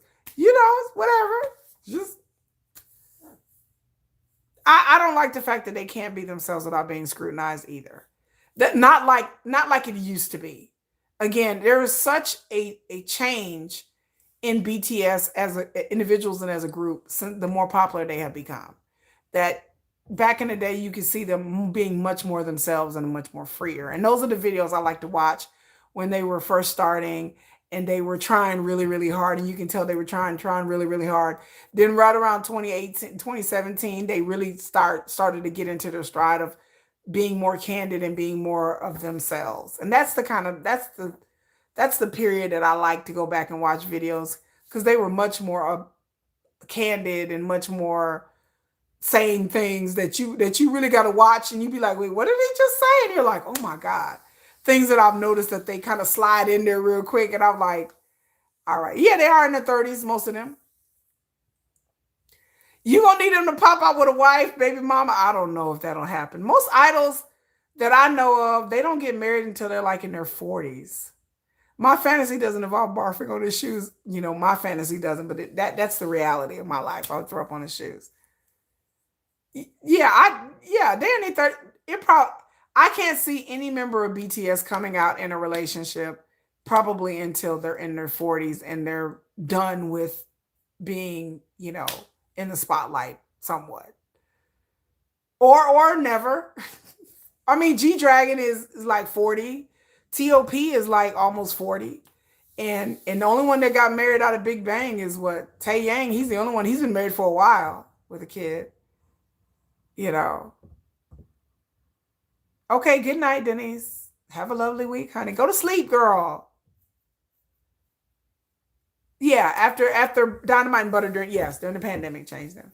Yeah, good night, Denise, girl. Get you some sleep. I'm not gonna be here for too much longer. But yeah, I just wanted to talk about like the Festa and the change that I've seen. And I go back and watch a lot of old videos and a lot of old things. And sometimes I don't know what's real. Like I'm like, if is the BTS of old is were they more authentic than they are now? Or is their personality now more real than what it was back then? So it could go either way. Like what we were seeing along, years ago, it could have just been them play acting and being and again, I don't ever think that the idols be their true personalities. They just show you a glimmer of it a little bit and coupled with fan service and what they want you to see. So I don't ever think that the idols be their true authentic self. However, out of everybody in BTS, I think RM is probably the most authentic one. I think RM doesn't care. I think RM is just he just lays it all out there sometimes. And I think that RM is the type of person that he wears his heart on his sleeve and he says what he feels at all times. And that's gotten him into trouble. But I think that RM is very authentic. I think when RM gets on the Weverse and talks to us with his skittish ass energy that makes me nervous. Like every time I see RM, I don't know if I want to hug him or vomit. Like I don't like he has this real skittish, nervous energy. But I feel that RM feels like he has to be authentic and honest with himself and with everybody else to keep from losing himself. You understand what I'm saying? Like some people just feel like they got to be real all the time or they will end up losing themselves. And so whenever RM speaks, I definitely listen because I think RM is probably the realest member of BTS. And then he will say whatever, whether it's good, bad, ugly, sad, hurtful. And he don't mean no harm by it. But I think that RM just has a desire to just speak his truth at all the time. And there's nothing wrong with that. Most intellectuals are the way. I will speak my truth at all times. I'm very like, all right, let me tell y'all what happened. No, but it's so, and I like that about RM. I really appreciate his level of just being himself. Now, sometimes I don't agree with the things that he be saying. I'll be like, maybe we shouldn't be saying that. But that's because I know that the Korean media is going to tear it apart and the haters are going to tear it apart. But my attitude now is if RM is fine with it and he understands the haters are just going to keep on hating and he going to keep speaking the truth, then I'm like, go ahead, boy, speak your truth. Like if he can take the heat, I'm ready. I'm like, bring on the fire. It's still a special relationship with each other. Yes. Again, I have the Festa dinner that they talked a lot about their relationships and how their relationships with each other have evolved over the years. So I will be coming out with that video talking about the Festa because I had to watch it a few times because again, the translation that they had on YouTube is not good. So I went and watched several other people's translations and then watched it live so I can, because there was a lot going on in that Festa dinner that I couldn't even keep up taking notes because there was so much I wanted to talk about. And I said, you know what, F it. I'm just going to watch it live and talk about it as they talk because I was taking notes and I was like, okay. And I was like, wow, okay, I'm writing out whole paragraphs. So it gets to the point where I'm just like, Okay, I'm writing here whole paragraphs at this point.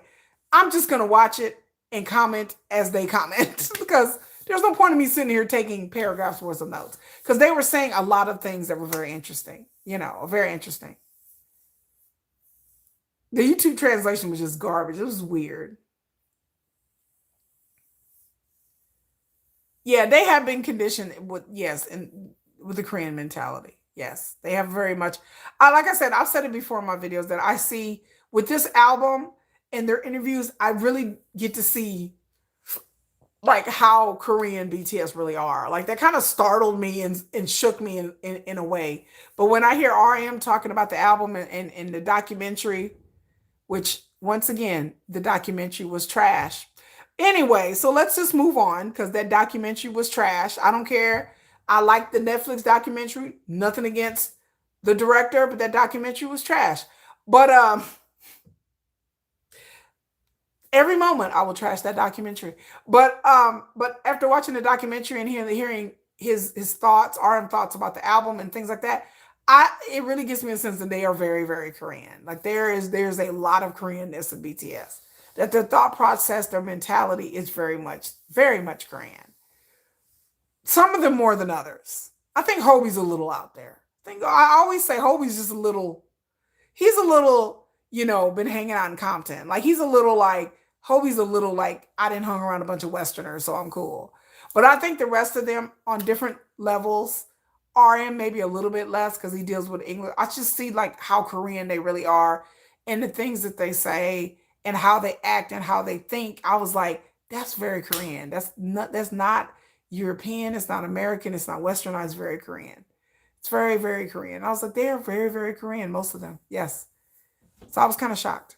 JK and Jimin said in their lives they wanted to show Army their true selves, even when they truly tired. Oh, I think Hobie is very open minded.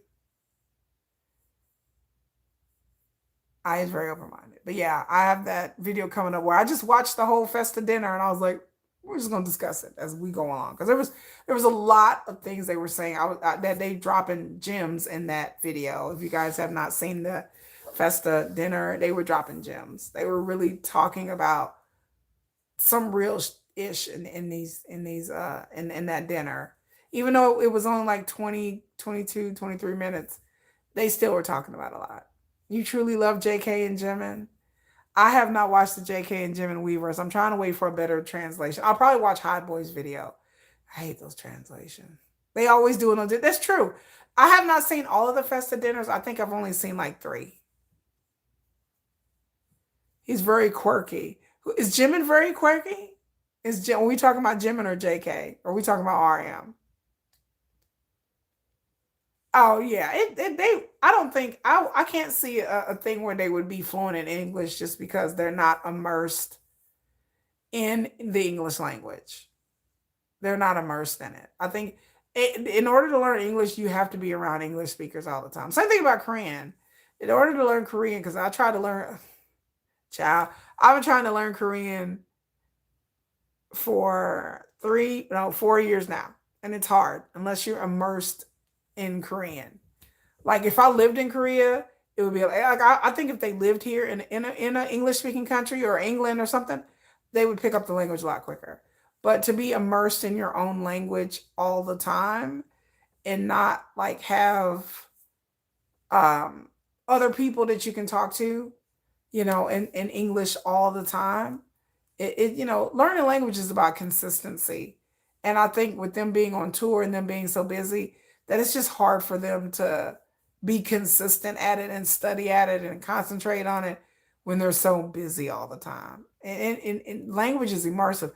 It is very hard to learn English, especially what like American English is hard. I would advise people to learn like the King's English first because American English is full of like slangs and euphemisms that people are like, this is hard.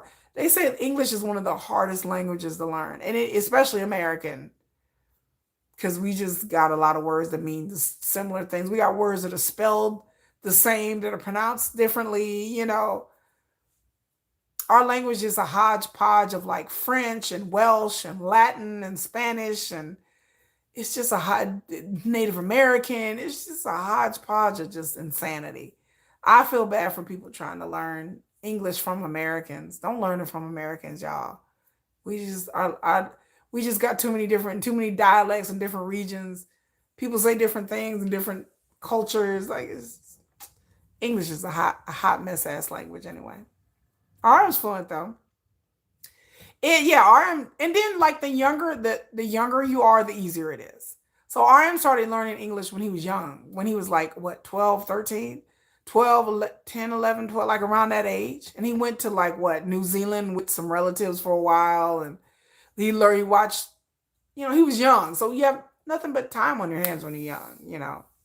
So you have nothing but time. But when you get older and your memory gets less, and then you're busy and you got to work and you got kids and you got to work and you're busy, it's kind of hard to really like stay focused on learning a language unless you live in that particular country. You're immersed in it. I would have to go to Korea to learn Korean. So my pronunciation is okay, but like my memorization is horrible. Like I have a hard time learning languages because my memorization skills suck. Suck, suck, suck. Yeah, we have a lot of slang here. A lot of slang. Yeah, he learned English by watching Friends. But then some people are just good at languages. Some people are really, really, they have an affinity for languages. I would think that RM is probably one of these people that have an affinity for languages. He probably picks it up very easily. There are some people that they just suck at learning languages. Like I'm one person, I suck at. I'm great at English. I can write, I can read. I have an extensive vocabulary, but my God, when it comes to me learning a language, all of that, you would think I majored in journalism and in creative writing and all this shit. I got a fucking degree in journalism and public relations. You would think that English I've written essays and narratives and short stories and books. You would think I would be like, got it. Hell no, I know English. It annoys me so bad that I am not good at learning languages. It annoys me because I'm like, I just get so annoyed. I just it's like it's the one thing that I suck at math and languages. Those are two things I suck at the most: math and languages. I just when I went into learning Korean, I was like, this is gonna be easy. This is simple. I was like, this is hard. This is really, really, really, really hard. And I would study and study and study. And I was like, I just have a hard time memorizing. I'm so upset with myself. But anyway, yeah, that's the BTS. My neck is killing me. Ay. I slept bad on my neck, y'all. Oh, my neck is hurting. And then I got a bad back too. So Lord have mercy. But that's what happened. So the last thing I would have to tell you guys is that I got some questions for you TikTok users. So, does anybody out there use TikTok? We're going to talk about it. Okay. I only use TikTok to make my videos and my shorts. I don't use TikTok. I don't communicate through TikTok. I don't follow people really on TikTok. I just use it to make videos. And so, inadvertently, like sometimes I'll make a video and I'll post it on TikTok too, and then just go over to YouTube and download it or whatever. So, I had a question I asked Jennifer. I said, what is the friends tab? So when you log into TikTok, there's like the home tab at the bottom, then there's friends, and then there's another tab, then another tab. I don't remember. So the friends tab always pops up whenever I get on TikTok. So what I noticed a couple of months ago, I haven't friend that many people on TikTok. So I've probably friended maybe 7, 8, 9 people, whatever like that. Okay. So, before I would go to the friend tab, there are people who likes my videos when I post on TikTok. I know I sound really old right now. I sound like I'm a boomer when I talk about TikTok because I don't know it very well. So when people like my videos, I go back and see who liked my videos. So there's one person that I noticed that would like quite a few of my videos. And he had I looked at his avatar and then I went to his page. Well, I didn't know it was a he. I thought it was a she.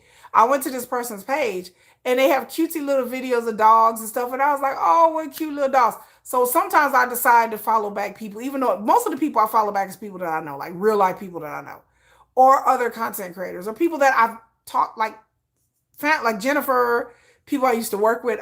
I will follow them back.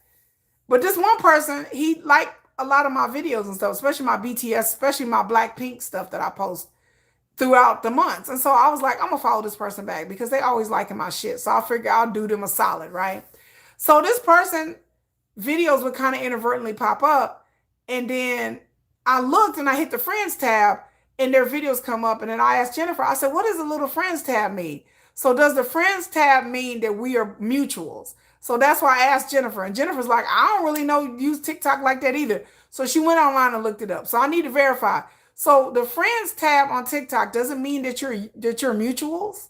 Doesn't mean that both of you guys are following each other. Is that what that means, y'all? Da da da da da. So that's what I need to verify. Because this person, whenever I hit the little friend thing, their videos and other people's videos will pop up or whatever whenever this person posts. Like Old English. Old English, hear thee. There, sir. Thought down. Is this the Old Testament? Is this the Old Testament? So Jennifer pulled it up and it said that yes, that from what we can glean, the friends tab is for people that you're following and they're following you. Okay.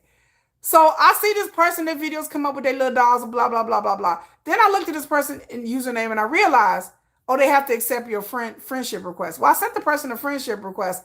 So I guess they had to accept it because they show up in my friends. And this person, like they still like my videos. And so I went online, I went on their site because they have a bunch of dog videos. And I like their videos too. And then I noticed that like underneath their name is something in Korean. And I don't know what it says. But I didn't think nothing about it because I do have people who follow me on my YouTube and on TikTok that are Korean. Okay. I didn't think nothing of it. So then this person video keep popping up. I didn't think nothing of it. Then this person, they DM me and they was like, and they said in Korean, Anyo. Like Anyo, 안녕하세요. Like I recognized what they were saying. And I said hello. I said hello back. I said Anyo. And I said in Korean, I said, oh, I said, you are in Korean. And then they replied back to me saying, oh, you speak Hangul. And I said, no, not really. But I have a good translator app. And then they said, ha, ha, ha, like in Korean. And so I didn't think nothing of it until recently. So I was just bored one day. I looked up this person's username. This person used to be an idol. I won't say the person's name, but they used to be an idol. Now, I don't recognize them because they're like second gen, like late second gen. But I looked up the group and this person is an idol. So I was like, that's why I kept asking. I was like, is this person following me and I'm following them? And it looks like we are following each other. Yes. So this person is a former idol. This person is my age. He's like around my age. And I won't say the person's name, but he wasn't part of a big group or anything like that. But he was like, I mean, I'm assuming it was. I have to go and do more research because I just found this out the other day. But this person was part of an idol group. Again, an idol group I don't recognize, but again, I wasn't around in second and third gen. And he's younger, a little bit younger than me. He's 49. I looked him up, and then if I scroll all the way down, because I just looked at the first like 6 or 7 videos and pics that he had on his thing, and it was all about his dogs. So he has his 2 or 3 dogs. And all this time I've been liking these dog videos and they have music to these dog videos. And I thought it was a girl at first. Like I thought it was just some Korean lady. No, it was a guy. I actually looked him up and I was like, oh, he's a guy. And then I was looking a little bit further and I was like, well, and his username is the same name that's on his Twitter. And I'm not on Twitter, y'all. I'm not on Instagram like that. So I didn't know but when I looked up this person's TikTok username, the same username put up on all these other social media. So I was like, well, this person, I just thought this person's active on, again, I thought it was a girl at first. So then I just happened to look up and I searched images. So I put up the person's username, images. And then this, like all the images, this like guy, like I could tell it was older pictures. It was this guy's picture coming up. I was like, who is this person? Because I was like, surely this person is a girl. It's not a girl. Because I didn't put two and two together. Because I'm thinking maybe this person's username is used in different things, or maybe it means something different in Korean. Maybe I'm just missing the meaning. So one day I was like, okay, this person's, their videos always pop up because they always posting videos. They always liking my shit. So I was like, so I posted a video on TikTok of me and Hanbok. And then he liked it. And then he DM'd me. He was like, oh, you're so lovely in Hanbok. And I said, can we use to have some initials? Okay. He has like three different names. So it's like blah, blah, blah. So he has three different names. So I'll tell you that. Again, I'm not familiar with this item. So I was looking at these dogs and then this person kept pulling up and I was like, wait a minute, is this a guy? So I went through his TikTok and I scrolled all the way down. Like I just started scrolling. And then I saw that he had pictures of a guy and I was like, from a long time ago. And I was like, is this him? And I looked up and lo and behold, that was him from Second Gen. So he had posted pictures. If you keep scrolling down past all the dog videos, there's pictures and videos of him when he was an idol. And I was thinking that it was a chick posting pictures of her husband or her boyfriend or something. I didn't put my dumb ass. Okay, look, I'm stupid. I didn't put two and two together that these videos of this dude, I thought this girl was just a fan. I thought this girl was posting pictures of her dog and she's fan of this second generation idol and idol group. I didn't know that was him. So I looked him up the other day and I told Jennifer, oh, this person. And she was like, okay. She's like, who? And she wasn't familiar with the group. But we started to look a few things up and I haven't looked up everything. It turns out, okay, here's where it gets wild. This idol got in trouble with the law. How can I put it? He got in trouble with the law. Like he got in trouble for SA. He is Korean. He's not Korean American. He's not an actor. He's a singer. No, girl, leave it. I mean, the pictures that they posted, it was just videos of their dog. So I thought, who else would put a lot of videos to rap to music? I'm thinking it's a girl. Whenever I see people post pictures of their cats and their dogs, I automatically think it's a girl. Okay, like I don't really think. But then I forget. Okay, this person's in Korea, so Korean people post a lot of pictures of their pets. But I just assumed it was a girl. So like I said, then I scrolled down and saw videos of this second generation group and this dude. So I'm thinking, oh, she a fan. Like she probably a Juma like me and she's fans of this group. I didn't know that was him. So yes, this person went to prison in Korea for SA. Yes. And this person was actually in the news not too long ago because they did an interview on like a variety, not a variety show, but like a Korean talk show or a YouTuber. I think it was a famous Korean YouTuber did an interview with them, seeing what they were up to. And this was like 4 or 5 months ago. And so I was reading up on this person. And so, yes. Did he go to college? No, he lives in Korea. He strictly lives in Korea. He has never he's not from the United States. Every message he sends me is in Korean. It's in Korean. So it's not in English. And then when I respond back, G-Dragon friend, is he? I don't know if he's friends with G-Dragon or not. I don't know. All I know is this dude was in prison. He got out. He's still around in the music industry, I'm assuming, but he posts lots of videos about his dog, like his dogs. He really loves his dogs. They are pampered. He does videos about his dogs. He will post things about like other like Korean artists, like rap artists. I would say yes, he was like in the group that he was in, he was the rapper. No, it's not Sung. Is he married? No, he's not married. I looked that up too. No, it's not Sungri. I told Jennifer, wait a minute. Jennifer's like, first of all, Jennifer's like, yeah, that checks out. Okay, because there's a thing that I attract weirdos. Jennifer's like, yeah, but that sounds about right because you attract weirdos. So I am known to attract weirdos, number one. Number two, I said, all I need, come on, Big Bang Oprah. I said, come on, Big Bang Oprah. she's like, you're gonna get a message from some anonymous Korean account. And he's gonna be like, hey. And then I'll be like, hey. And then I'm a friend. I'm gonna be like, oh my God, guess who it is? It's Big Bang Oprah. It's Burning Sun Oprah. I said, watch. I said, I wouldn't. So yes, this person went to prison on an SA charge.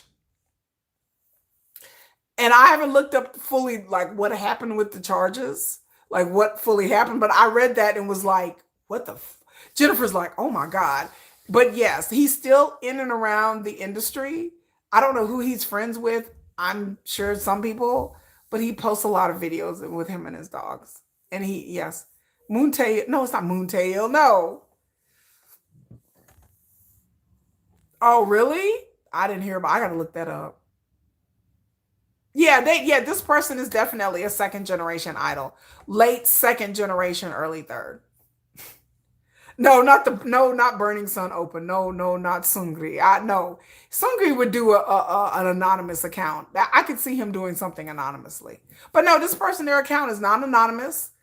He has the comments turned off on his videos. I noticed that. So the only thing I can do is like his videos. I can't comment on them.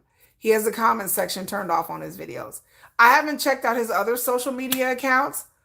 Again, I'm not on social media, but I just see his TikTok. Yeah. So yeah. This is yeah, yeah. And I was like, oh, he's an idol. And I was like, oh my God, oh my God. And then I noticed like, blah, blah, blah. He just got out of prison not too long ago. Like, he got out of prison like, I think 4 or 5 years ago. He spent, what was the company he's under? I have to look that up. I'm not quite sure. Yeah, he's 49. Yeah. So yeah, we're talking about, yeah, late second gen. Because I looked up the group. But I didn't listen to any of their music though. But I'm gonna do more research, you guys, because I didn't have time to really look it up. I found this out last night. So UIN. I don't know who UIN is. He true. I don't know who he true. I said this person has 3 names. It's blah blah blah. So yes. It's blah blah. I don't know what I think he went by a different name when he was in his group. It's not UIN. No, it's not him. But he went by he went by a different moniker in his group. I think. I'm gonna do some more research next week and we're gonna talk about it. We're gonna talk about this more. Because I just found this out last night. Again, all these months that I'm thinking it was just some Korean Ajuma with her dogs. Like I just found out just last night who this person was. And so I just looked at their group. I hadn't heard of it. Jennifer hadn't heard of it. But when I get off this live stream, I'm finna go do some more research. I'm gonna do some more research. But yeah, I saw the person's name, didn't recognize the name at all. But that's not saying anything. I'm not a second generation, third generation expert. Oh, he's an actor and he went to jail due to prescriptions now. This person was definitely in a K-pop group. They were in a group. I have to look up the group name. The groups had 19 people back then. They did. I have to go look up the group name again. Because again, I read the group's name last night and Jennifer was like, I don't know what group that is. And both of us were like, I don't know. And then I had to go because I got to doing something else. But I have to go and research. But I just thought I'd tell you guys. I was like, wait till I tell my subscribers. Wait till I tell y'all that this person really, I was shocked. I was like, this can't, like, I kept looking like on his social media because I couldn't believe that this person was following me. So I was really interested in that part because I was trying to figure out, was this person mutuals with me or not? And then me and Jennifer were trying to figure out how TikTok worked for like 20, 30 minutes. Like we were trying to discuss like, is this person following me? Are they not? Why do they keep popping up in my feed? And then she's like, well, they have to be following you because they're on your friends tab. And so she got on TikTok and friended me and I friended her back. We were experimenting trying to see what was going. We were trying to verify, was this guy really following me or not? But then, like I said, I got all excited and I looked him up and I was like, oh, he's really handsome. And then I started looking up articles and I was like, oh shit. And Jennifer's like, yeah, that sounds about right. She's like, you attract weirdos like all the time. I do. I said, I'm proud of myself. I attract weirdos from South Korea. Right. How did he think you wouldn't find out? I don't know. I have no idea. I don't know. I don't know if he's claiming that he is innocent. I haven't read the articles yet, but I'm going to read them tonight. Because I don't know if he pled guilty or if he says he didn't do it. I don't know. But all I know is I saw that he did an interview a couple of months ago, but I didn't read the interview or look up the video. You know, the idea would have gave you the creeps. I didn't know what to think. I was just like, well, okay, sir. I didn't know what to think. And how the big question is though, y'all, how did this person find me? Because again, I have never heard of this group, never heard of this idol. I never seen this person before in my life. So the question is, how did he find me? Because I went back and tried to look through some of my videos and trying to pinpoint. I couldn't pinpoint because this person, again, he liked my stuff. I friended him. I was like, and so it looked like he friended me first. And then I eventually followed back like months later, but this has been months. So this person has been my friend for months. So he's seen my videos. He liked my Blackpink videos. He liked some of my BTS stuff that I posted. So I don't know how this person found me. Out of my TikTok channel is little bitty TikTok channel. I don't comment on nobody's stuff. I don't, retweet or retwat or TikTok, whatever you want to call people shit. I don't be in comment. I don't look on TikTok at all. I don't follow that many. I have like 1,400 followers, 1,450 followers on TikTok, and that's because I'll sometimes post things and people will follow me. But other than that, I don't follow like 8 or 9 people, and he's one of them. But how did this person find me? And they live in Korea. That's just a weird thing. He probably find me through my K-pop videos. You can pop up on a dead scroll for K-pop. What is that? What is a dead scroll? Maybe he wanted to see if you was going to get attention. He said, "Oh, some brown sugar. Hey, I don't know. Again, not that many people. I've had my TikTok account for over a year now, and like I said, I only have like 1,400 followers, and not that many people follow me. So that's because I don't post there. I don't interact with things, and my account on TikTok is restricted. So some of my videos don't even pop up. So the people who have friended me, it's amazing because my account is on heavy restrictions because I don't care about TikTok and I hate it. So my account is restricted to keep people from like messaging me. The only way you can message me is if we're mutual friends. That's another thing. That's the only way that we were able to message each other is because we follow, because my account is heavily restricted just because I don't want to be bothered on TikTok. And so I heavily restricted my account months ago. And so how he found me, this is the cure. I said, Jennifer, how would he find me? Like my account don't even pop up. I don't even have that many views.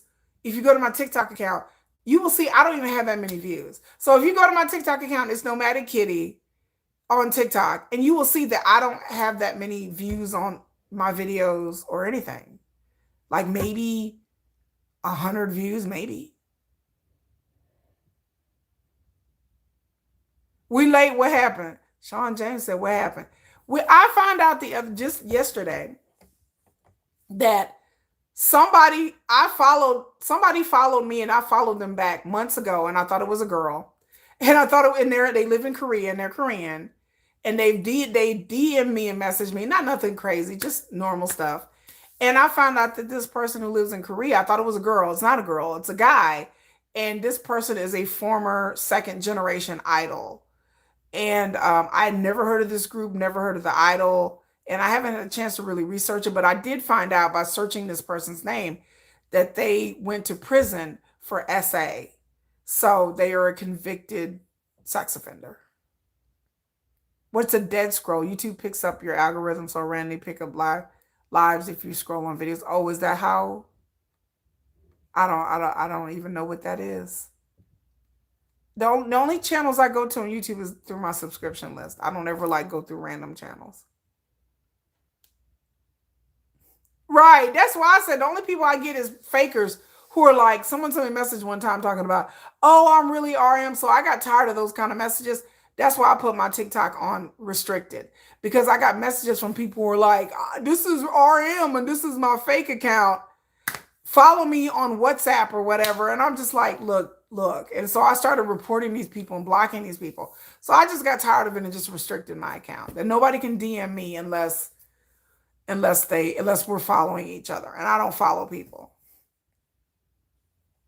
What's the translation app?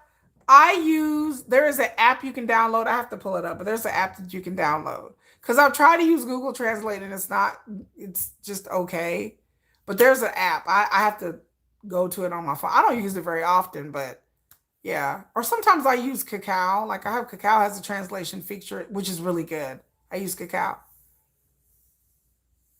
They were part of a group. They were part of a group. Good night, Lisa. It's thank you very much. Good night, Lisa. But yeah, they were part of a group. And I was looking at the group and I was like, I don't know who this group is. And then like I said, I think this person before he joined the group, he was a rapper. And he really likes hip hop because he'll post some videos about like hip hop music. Sometimes he'll post videos that'll have like Tony Braxton in the he'll like Aaliyah. There's some videos he posted of his dogs that have like Tony Braxton in the background, Aaliyah, and that's the reason why his videos caught my attention because I like Tony Braxton, I like Aaliyah, I like SWV. He had a video he posted with his dogs. Well, it wasn't him, but it picked videos of his dogs running around and they had can't explain why your love makes me weak. Like I like the SWV. So that's why I started liking his videos too, because they pull up in my friends tab. And then some of his videos had like old school R&B. And I said, oh, I like this. So, oh, that's how you found me one night. You were dead scrolling. Look at you, Sonia. Look at you, Sonia, just dead scrolling. All right. He's 49. Yes. So yeah, his videos with his dogs, sometimes they'll have like Tupac in it. So again, I didn't know if I thought this was a lady. At first, I thought it was an older black lady with her dogs. Like I didn't know, and maybe she's a K-pop fan of this second generation group. Honestly, that's what I thought. I thought it was a Korean lady or a black lady. I heard the R&B, and I was like, "Oh, girl, woo woo," I was like. But then they sent me messages in Korean, and I was like, "This some cool ass ajuma, it's cool ass ajuma," not knowing that no. There you go. So that's my adventure for today. What do y'all think? I got to do some more research. So I don't know. I don't know. Y'all talking about maybe he wanted some. He wants some brown sugar. Come on. I like time out. Ain't no sugar here. You may get some sweet and low or some Splenda. Like I don't know. Oh yeah, y'all popped them on your feed. Okay. And now YouTube, I understand, but I don't know how TikTok works. Again, this person is only on my TikTok. They're not on my YouTube channel. And I don't do lives. I don't do anything on TikTok. Again, my account is heavily restricted. I don't get a lot of views. Like I said, if you guys will go to TikTok and look at Nomadic Kitty, you will see my videos. I do not get that many views, like maybe 100 views. There are some videos that have gotten a few 150, 200 views. That's about it. Most of my videos don't get a lot of views. I don't post a lot, and I just use it to download videos. Oh, you normally don't live stream, but just happen to desk go. See, look, it's meant to be. I need to spill it all. That's why I was trying to ask people how TikTok worked because I'm like, how did this person? I don't know how. You're gonna keep so far. I don't go on TikTok except to create videos, so I'm just like, I probably won't like his videos. TikTok and Instagram pops up on YouTube as well, like the TikTok video. How does that work? Sometimes it only takes one. That is so true. You should conduct a little video. What does that mean? What kind of little video? That is true. It only takes one time. It only takes one view for somebody to, you know, oh, okay. Wow. Okay. Yeah. I mean, you guys are dead. Again, YouTube, I have never dead scrolled. You guys are telling me something. I've been on YouTube for 6 years. Never heard of that. But then again, I don't watch people live. So that's another thing. I don't dead scroll nobody. I don't want to, I don't wander outside my subscriptions. So first of all, when I watch YouTube, I don't watch it on my phone. I watch it on my TV mostly. Sometimes I watch it on my phone. But the first thing that pops up because I can, because YouTube, you can rearrange things, especially as a content creator. I can really rearrange my YouTube how I want it to look like. And the first thing that pops up is my subscription list. So I only watch everything that's on my subscription. Every now and then I'll get recommends. And most of the time it's K-pop stuff. Like some BTS video will pop up that I've never seen before. And I'm like, thank you, YouTube, for recommending this. But other than that, I don't watch live streams.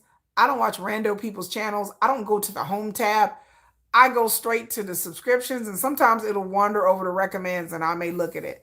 But other than that, and TikTok, I don't watch nothing on nobody's unless it pops up.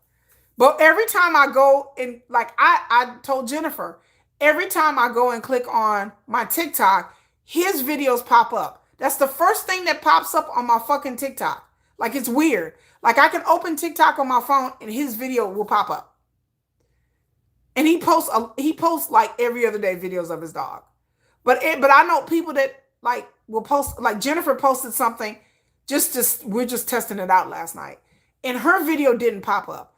But his stuff keeps popping up. And I want to know, why does his videos keep popping up all the time whenever I open TikTok? Can somebody explain that to me? Oh, doom scroll. I don't doom scroll either. I don't know what that is. You always watch on TV? Oh, okay. I always watch on TV. Yeah.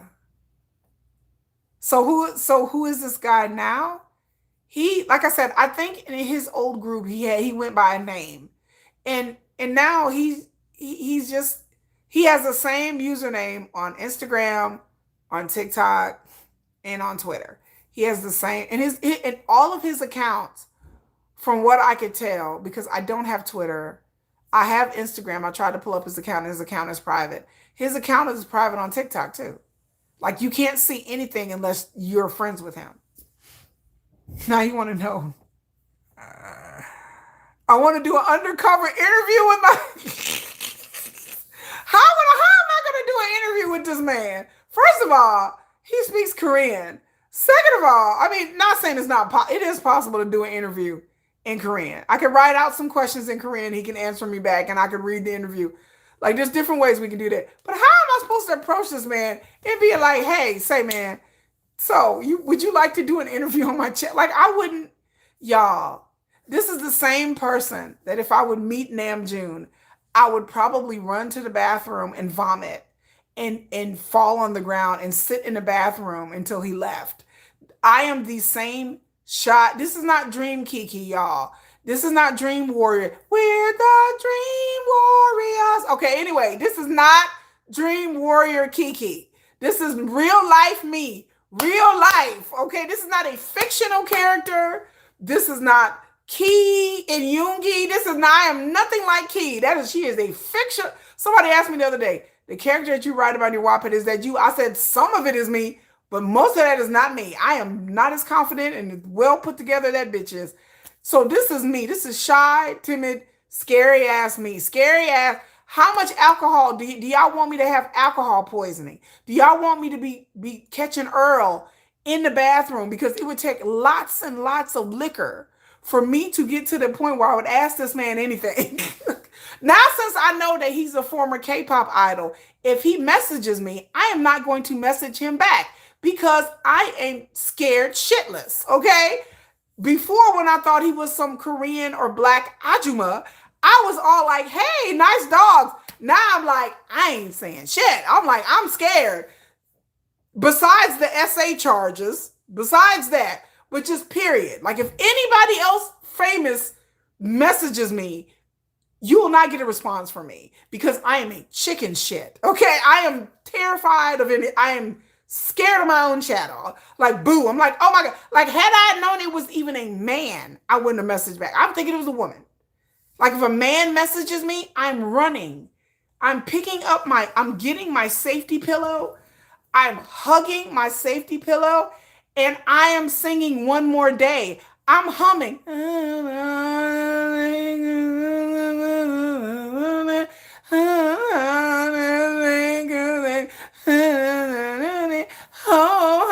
I'm humming One More Day. I am terrified of men. I am scared of men. I don't deal with men. I don't fuck with men. I'm humming One More Day with my safety pillow. Oh my God.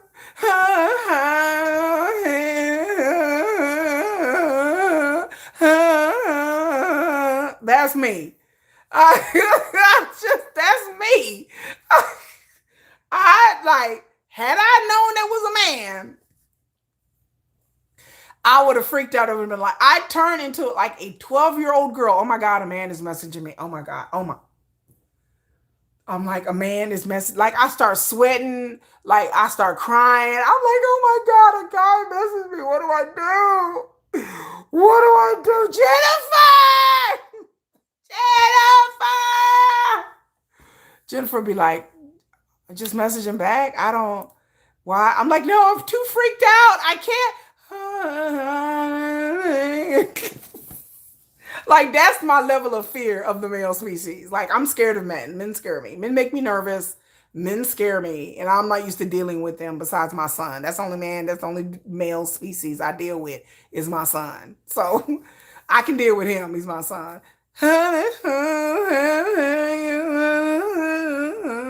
That's me. One more day. No, I'm not. Yep. I'm calling on Jennifer. I'm calling on Jennifer like she's my spirit animal. Jennifer!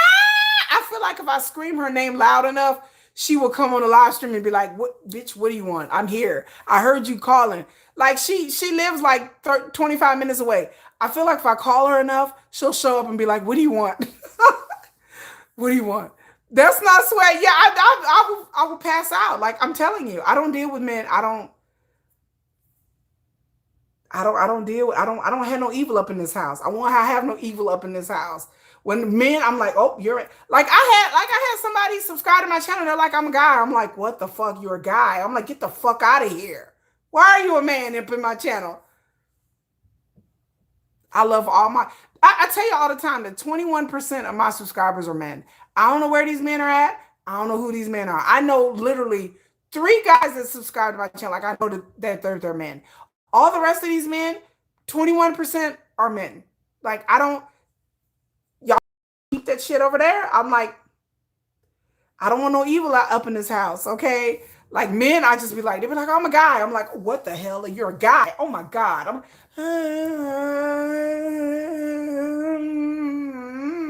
Like, I don't know what to do with that. I'll just be like a man. I'm like, y'all exist? Like, I work with a bunch of women. I have one guy in the house, and that's my son. My male cat Mickey died. That was the only other male in my life, and that's it. I don't interact with men. I don't talk with men. I go to the grocery store. I just, men don't say, they ignore. Online, I don't have any men sliding into my DMs like some people think I do. I don't. So a man slides in my DMs, I'm just like, what's wrong with you? Did you wander and you're in the wrong person's DM, sir? So yeah, had I known it was a man, I would have never responded. But yeah, get behind me, Satan. Get behind me, Satan. I can't deal with all that devil energy. I don't know them devils. I don't know. No, I can't. I can't deal with it. So I, I, like I said, I feel bad. Like, you don't understand the level of guilt and sweat and fear that went across me last night when I realized I messaged this guy thinking it was a woman, and now I know it's a guy. And so now I'm like, oh God. Like I had pangs of like guilt, shame, trepidation, and fear all at the same time. Like my anxiety just kicked it up a notch. And I'm like, you know what? When my anxiety hits like this, it's vodka time. It's vodka time. It's vodka time. I'm like, let me just take a few shots, take the edge off. Like I started feeling like really anxiety filled. I was like, it's vodka time.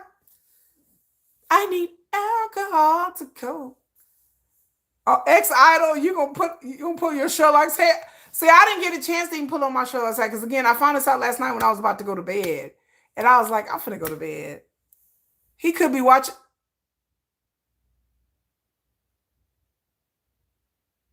She said he could be watching right now. No, he's not on YouTube. He not. He not on YouTube, y'all. I ain't worried about it. You know, I'm not.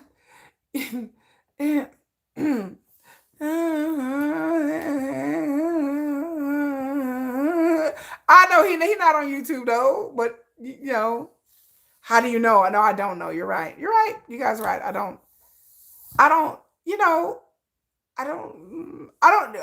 yeah, I don't really know. You're right. I don't really know. I'm just gonna keep hope alive and say I doubt it. So, but again, like I said, he speaks Korean. He doesn't speak English, so I couldn't see him showing up on a live stream because he wouldn't understand what was going on. So I don't know. I don't know. I did. I stopped dead in my tracks. I was like, wait a minute. Hold up. Anyo. Annyeonghaseyo. Anyo.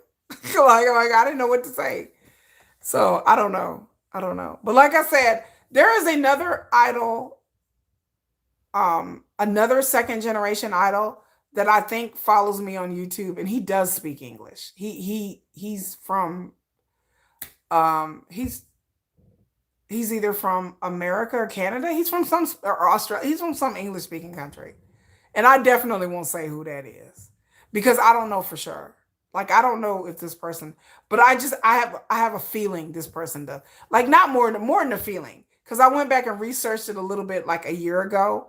There's somebody that there's somebody that became a because I can see all my subscribers. There's somebody that became a subscriber after I did a video or a live stream, and I mentioned this particular group in my video live stream. Then I found out my video was shared because you can see when your video is shared. I found out that somebody shared my video to in Korea, and I found out that a bunch of Koreans watched this video and had it auto translated or whatever, closed caption. And then right after that, there is somebody that subscribed to me that when I went back and looked at their channel and I researched their channel and looked their username up, that username kept directing me to a particular idol. And I won't say who this person is because I think this person does watch my videos. But they live in South Korea. They are Korean American or Korean Canadian or some English speaker. And I looked up their username and I was like, this is this, and I still don't believe it. Cause I'm like, this person? And I just told myself no. I still don't believe it because this person is pretty famous. Second generation. Like they're still involved in the industry and stuff like that. They produce music and it's somebody, it's a producer. It's a producer that produces music, and they were a second generation idol. And again, my video, I brought them up and my video got shared by some people. And then some of the people that were commenting, it's the same username. And then somebody said, oh, that's blah blah. And I was like, nah, that can't be right. So if you just put two and two together, think of a producer, a well-known producer, second gen. He wasn't a producer back then. He was an idol back then, but he's a well-known producer now. And so I was like, and again, this is just my theory. I can't prove it, but the person who is subscribed to my channel, and every now and then I go back and look and see if this person is still subscribed, and they are. I looked like a couple of weeks ago, and I was like, they still subscribe. This person's username matches the person that was in the comment section in Korea, and they said something like, "Oh my gosh," like, "Oh my God," they said like, "Oh my God," something like American or something. They're like, "Oh my God," they were like, "This is great," and so it matches that person's other accounts, and I was like, this can't be. I'm still in denial about this person following me because they're pretty. Like if I mention the name, y'all be like, what? But I'll mention the name one day. I'll get on a private video and mention it. I'll do a private video one day and tell y'all who I think this person is, and it's not like their main account. This is a like I would say a burner account for them, but it matches what I've researched for like a couple of weeks, and I was like, is this person? And I was like, this has to be this person. I was like, there's no way this person would follow me. Stranger things have happened, so there you go. Because I mentioned their group. Who is second generation that happens to be a prolific producer too. He is a prolific producer. Very close. Sweet and Low and Splenda. Y'all, now wait a minute. Hold on. I got something to tell y'all since y'all brought up Splenda. Don't y'all tell nobody. Okay. But when online when they talking about gossip about Sugar, that's his code name, Splenda. I just thought I'd tell y'all that.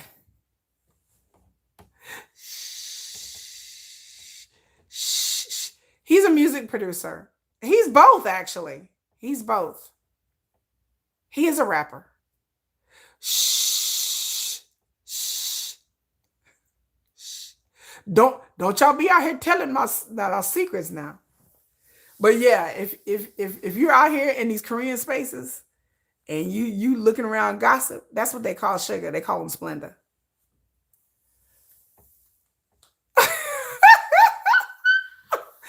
Come on, we can keep secrets over here. Y'all don't tell nobody I told y'all that, but it's just a little tidbit that I learned. I was like, what? They were like, they call him Splenda in the dark web or the dark webness, in the crevices of the dark web. Sugar, all the members, the big members of K-pop have nicknames on the dark web. Sugar's name on the dark web is Splenda. That's what they call him. They call him Splenda. So if you be like, because I was like, who is Splenda? They like put it, I was like, oh, bitch. Because I was like, somebody was, they like peep game. I was like, okay. They're like, Splenda did blah, blah, blah. I was like, who is Splenda? They was like, I was like, Splenda. I was like, who is Splenda? They was like, girl, you just stupid. I was like, so that, oh, okay. I'm like, all right, I got it. Because all of them have a nickname. I forgot what Jimin's nickname was. I have to think of it. I had to think because it's been a long time. But all of the BTS members on like the Korean, like the dark web Korean gossip boards, they all have nicknames. Like Jimin, I forgot what his nickname was. I forgot what JK's nickname was. Damn. I don't think Jen I don't think Jen even had a nickname because he didn't get no, they didn't get no gossip. They call, let me stop. Let me stop. Let me stop. Okay, I was about to say Hobie's nickname, but y'all would have been like, get out of here, bitch. Oh my God. Oh my God. Is it Psy? No. Oh no. Oh no, not Psy. Psy owns his own. Is Psy a producer? Psy's not really a rapper though. This person's definitely a rapper. They talk about, now I forgot what Junie was. I forgot what they call RM. It's something, it's a take on his name. It's not RM, it's like PM or CM or DM. It's something like that. It's like DM or something. DM and then it's something like that. It's either DM, PM, CM, TM. I think they call him TM. TM, I think that's the name. Because I didn't know who that was. And I think it's something to take on Rap Monster. It's like something, it's like Little Monster or something like that. Like it's something like that. Like Little Monster or something monster. And then Hobie, they call Hoey. I said, who is Hoey? I said, oh, I said, y'all is wild. Y'all is wild. I said, why y'all come there calling Hoey Hoey? Because I saw Hoey. And I said, Hoey? Who is Hoey? I said, y'all are wrong for that, spreading rumors. But so that's what they call. I forgot what they called Kim Tae-yeon. I forgot what they call V. They call it's something. I forgot what they call. I forgot what they call. And I forgot what they call JK. I think JK has a few names. Um, it's something off a cookie. It's not cookie. It's like, I don't think they call them like pie or something like that. Something off another dessert. It's like pie or donut. It's something off a cookie, not a cookie, crumpet or something like that.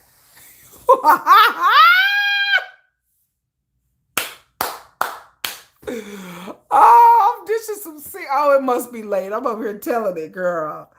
Oh my God. There's a name for Jimin, and it was a really offensive name for Jimin. I forgot the name for Jimin. It was something real dirty. It was something it was something real dirty about Jimin's name. I forgot what Jin didn't even have a nickname because there's nothing ever written about there's nothing ever gossip about Jin. But yeah, all the rest of them had like I think RM was TM or Little Monster or something like that. Something like that. Something like that. I know Hobie was Hoey, and then Jimin, it was something real bad. Cause I was like, what? I was like offended. I was like, I'm kind of low-key offended about that name. Um, I forgot what was Jimin. And I forgot what V was, what Tay was. And then JK was like something else. Like it was cookie, it was like crumpet or donut. What's another word for a cookie? Biscuit. It was something like that. Oh, uh-oh.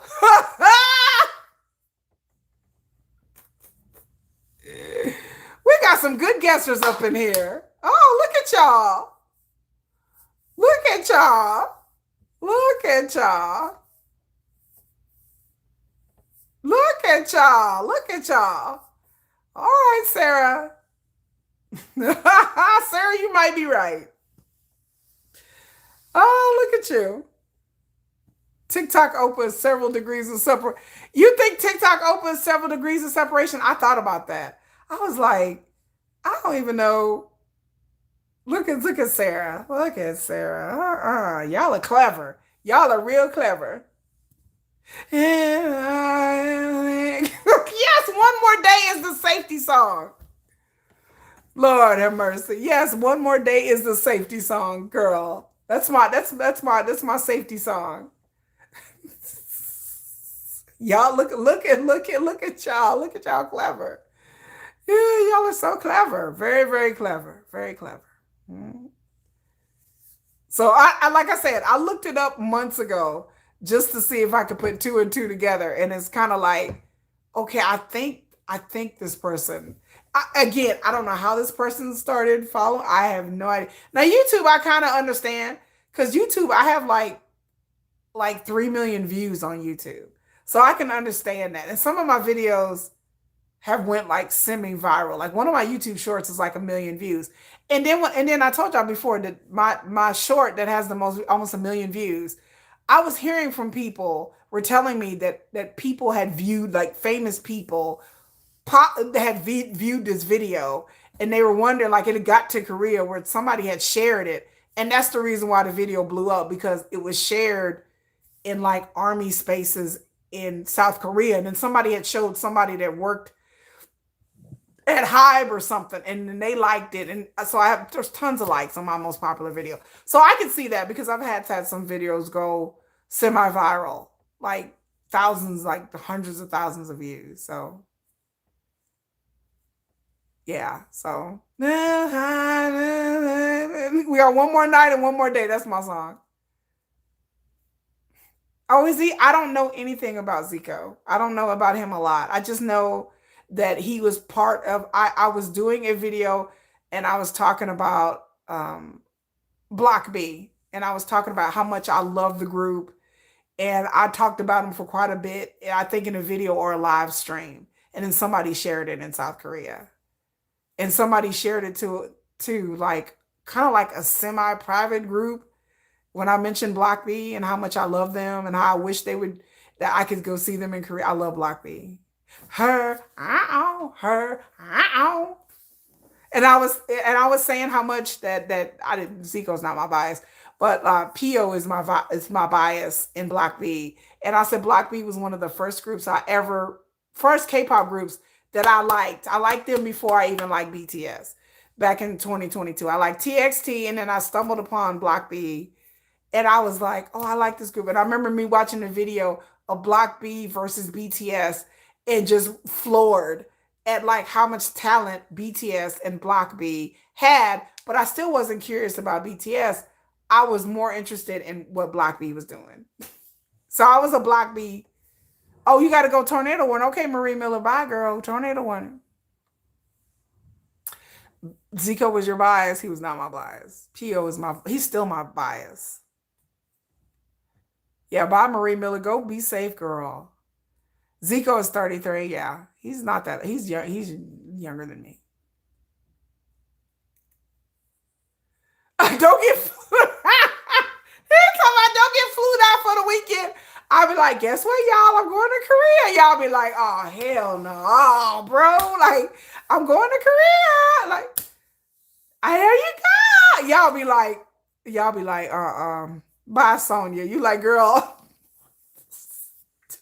If I ever come on here and I tell y'all abruptly that I'm flying out to South Korea, y'all should be worried. Y'all be like, bitch, don't come back dead in a suitcase. Don't get your ass stuffed in several suitcases, because I won't just fit into one. I'm like 5'10". Y'all be like, bitch, don't get stuffed in a suitcase, okay? y'all gonna see the safety pillow floating in the Han River. Y'all gonna be like, that's Kiki's safety pillow.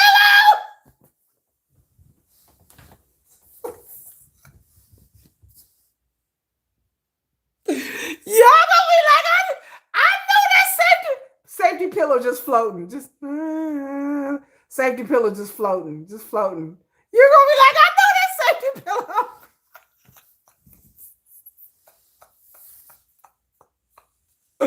Right, y'all be like, if y'all see the safety pillow floating in the Han River, y'all better call somebody. I know that pillow. Y'all didn't kill her. She done got snatched up. Oh my God. If y'all ever be watching the news and it pop up, some strange pillow popped up in the Han River, y'all be like, oh no, she done got. Yeah, there's not that many yet. I figured y'all would probably stumble upon it. There's not that many. You be like, you taking Jennifer, right? I be like, well, Jennifer kind of busy right now. She working, and my kids, she gonna watch my kids, and y'all be like, oh nah, girl, the safety pillow gonna be floating in the hot river.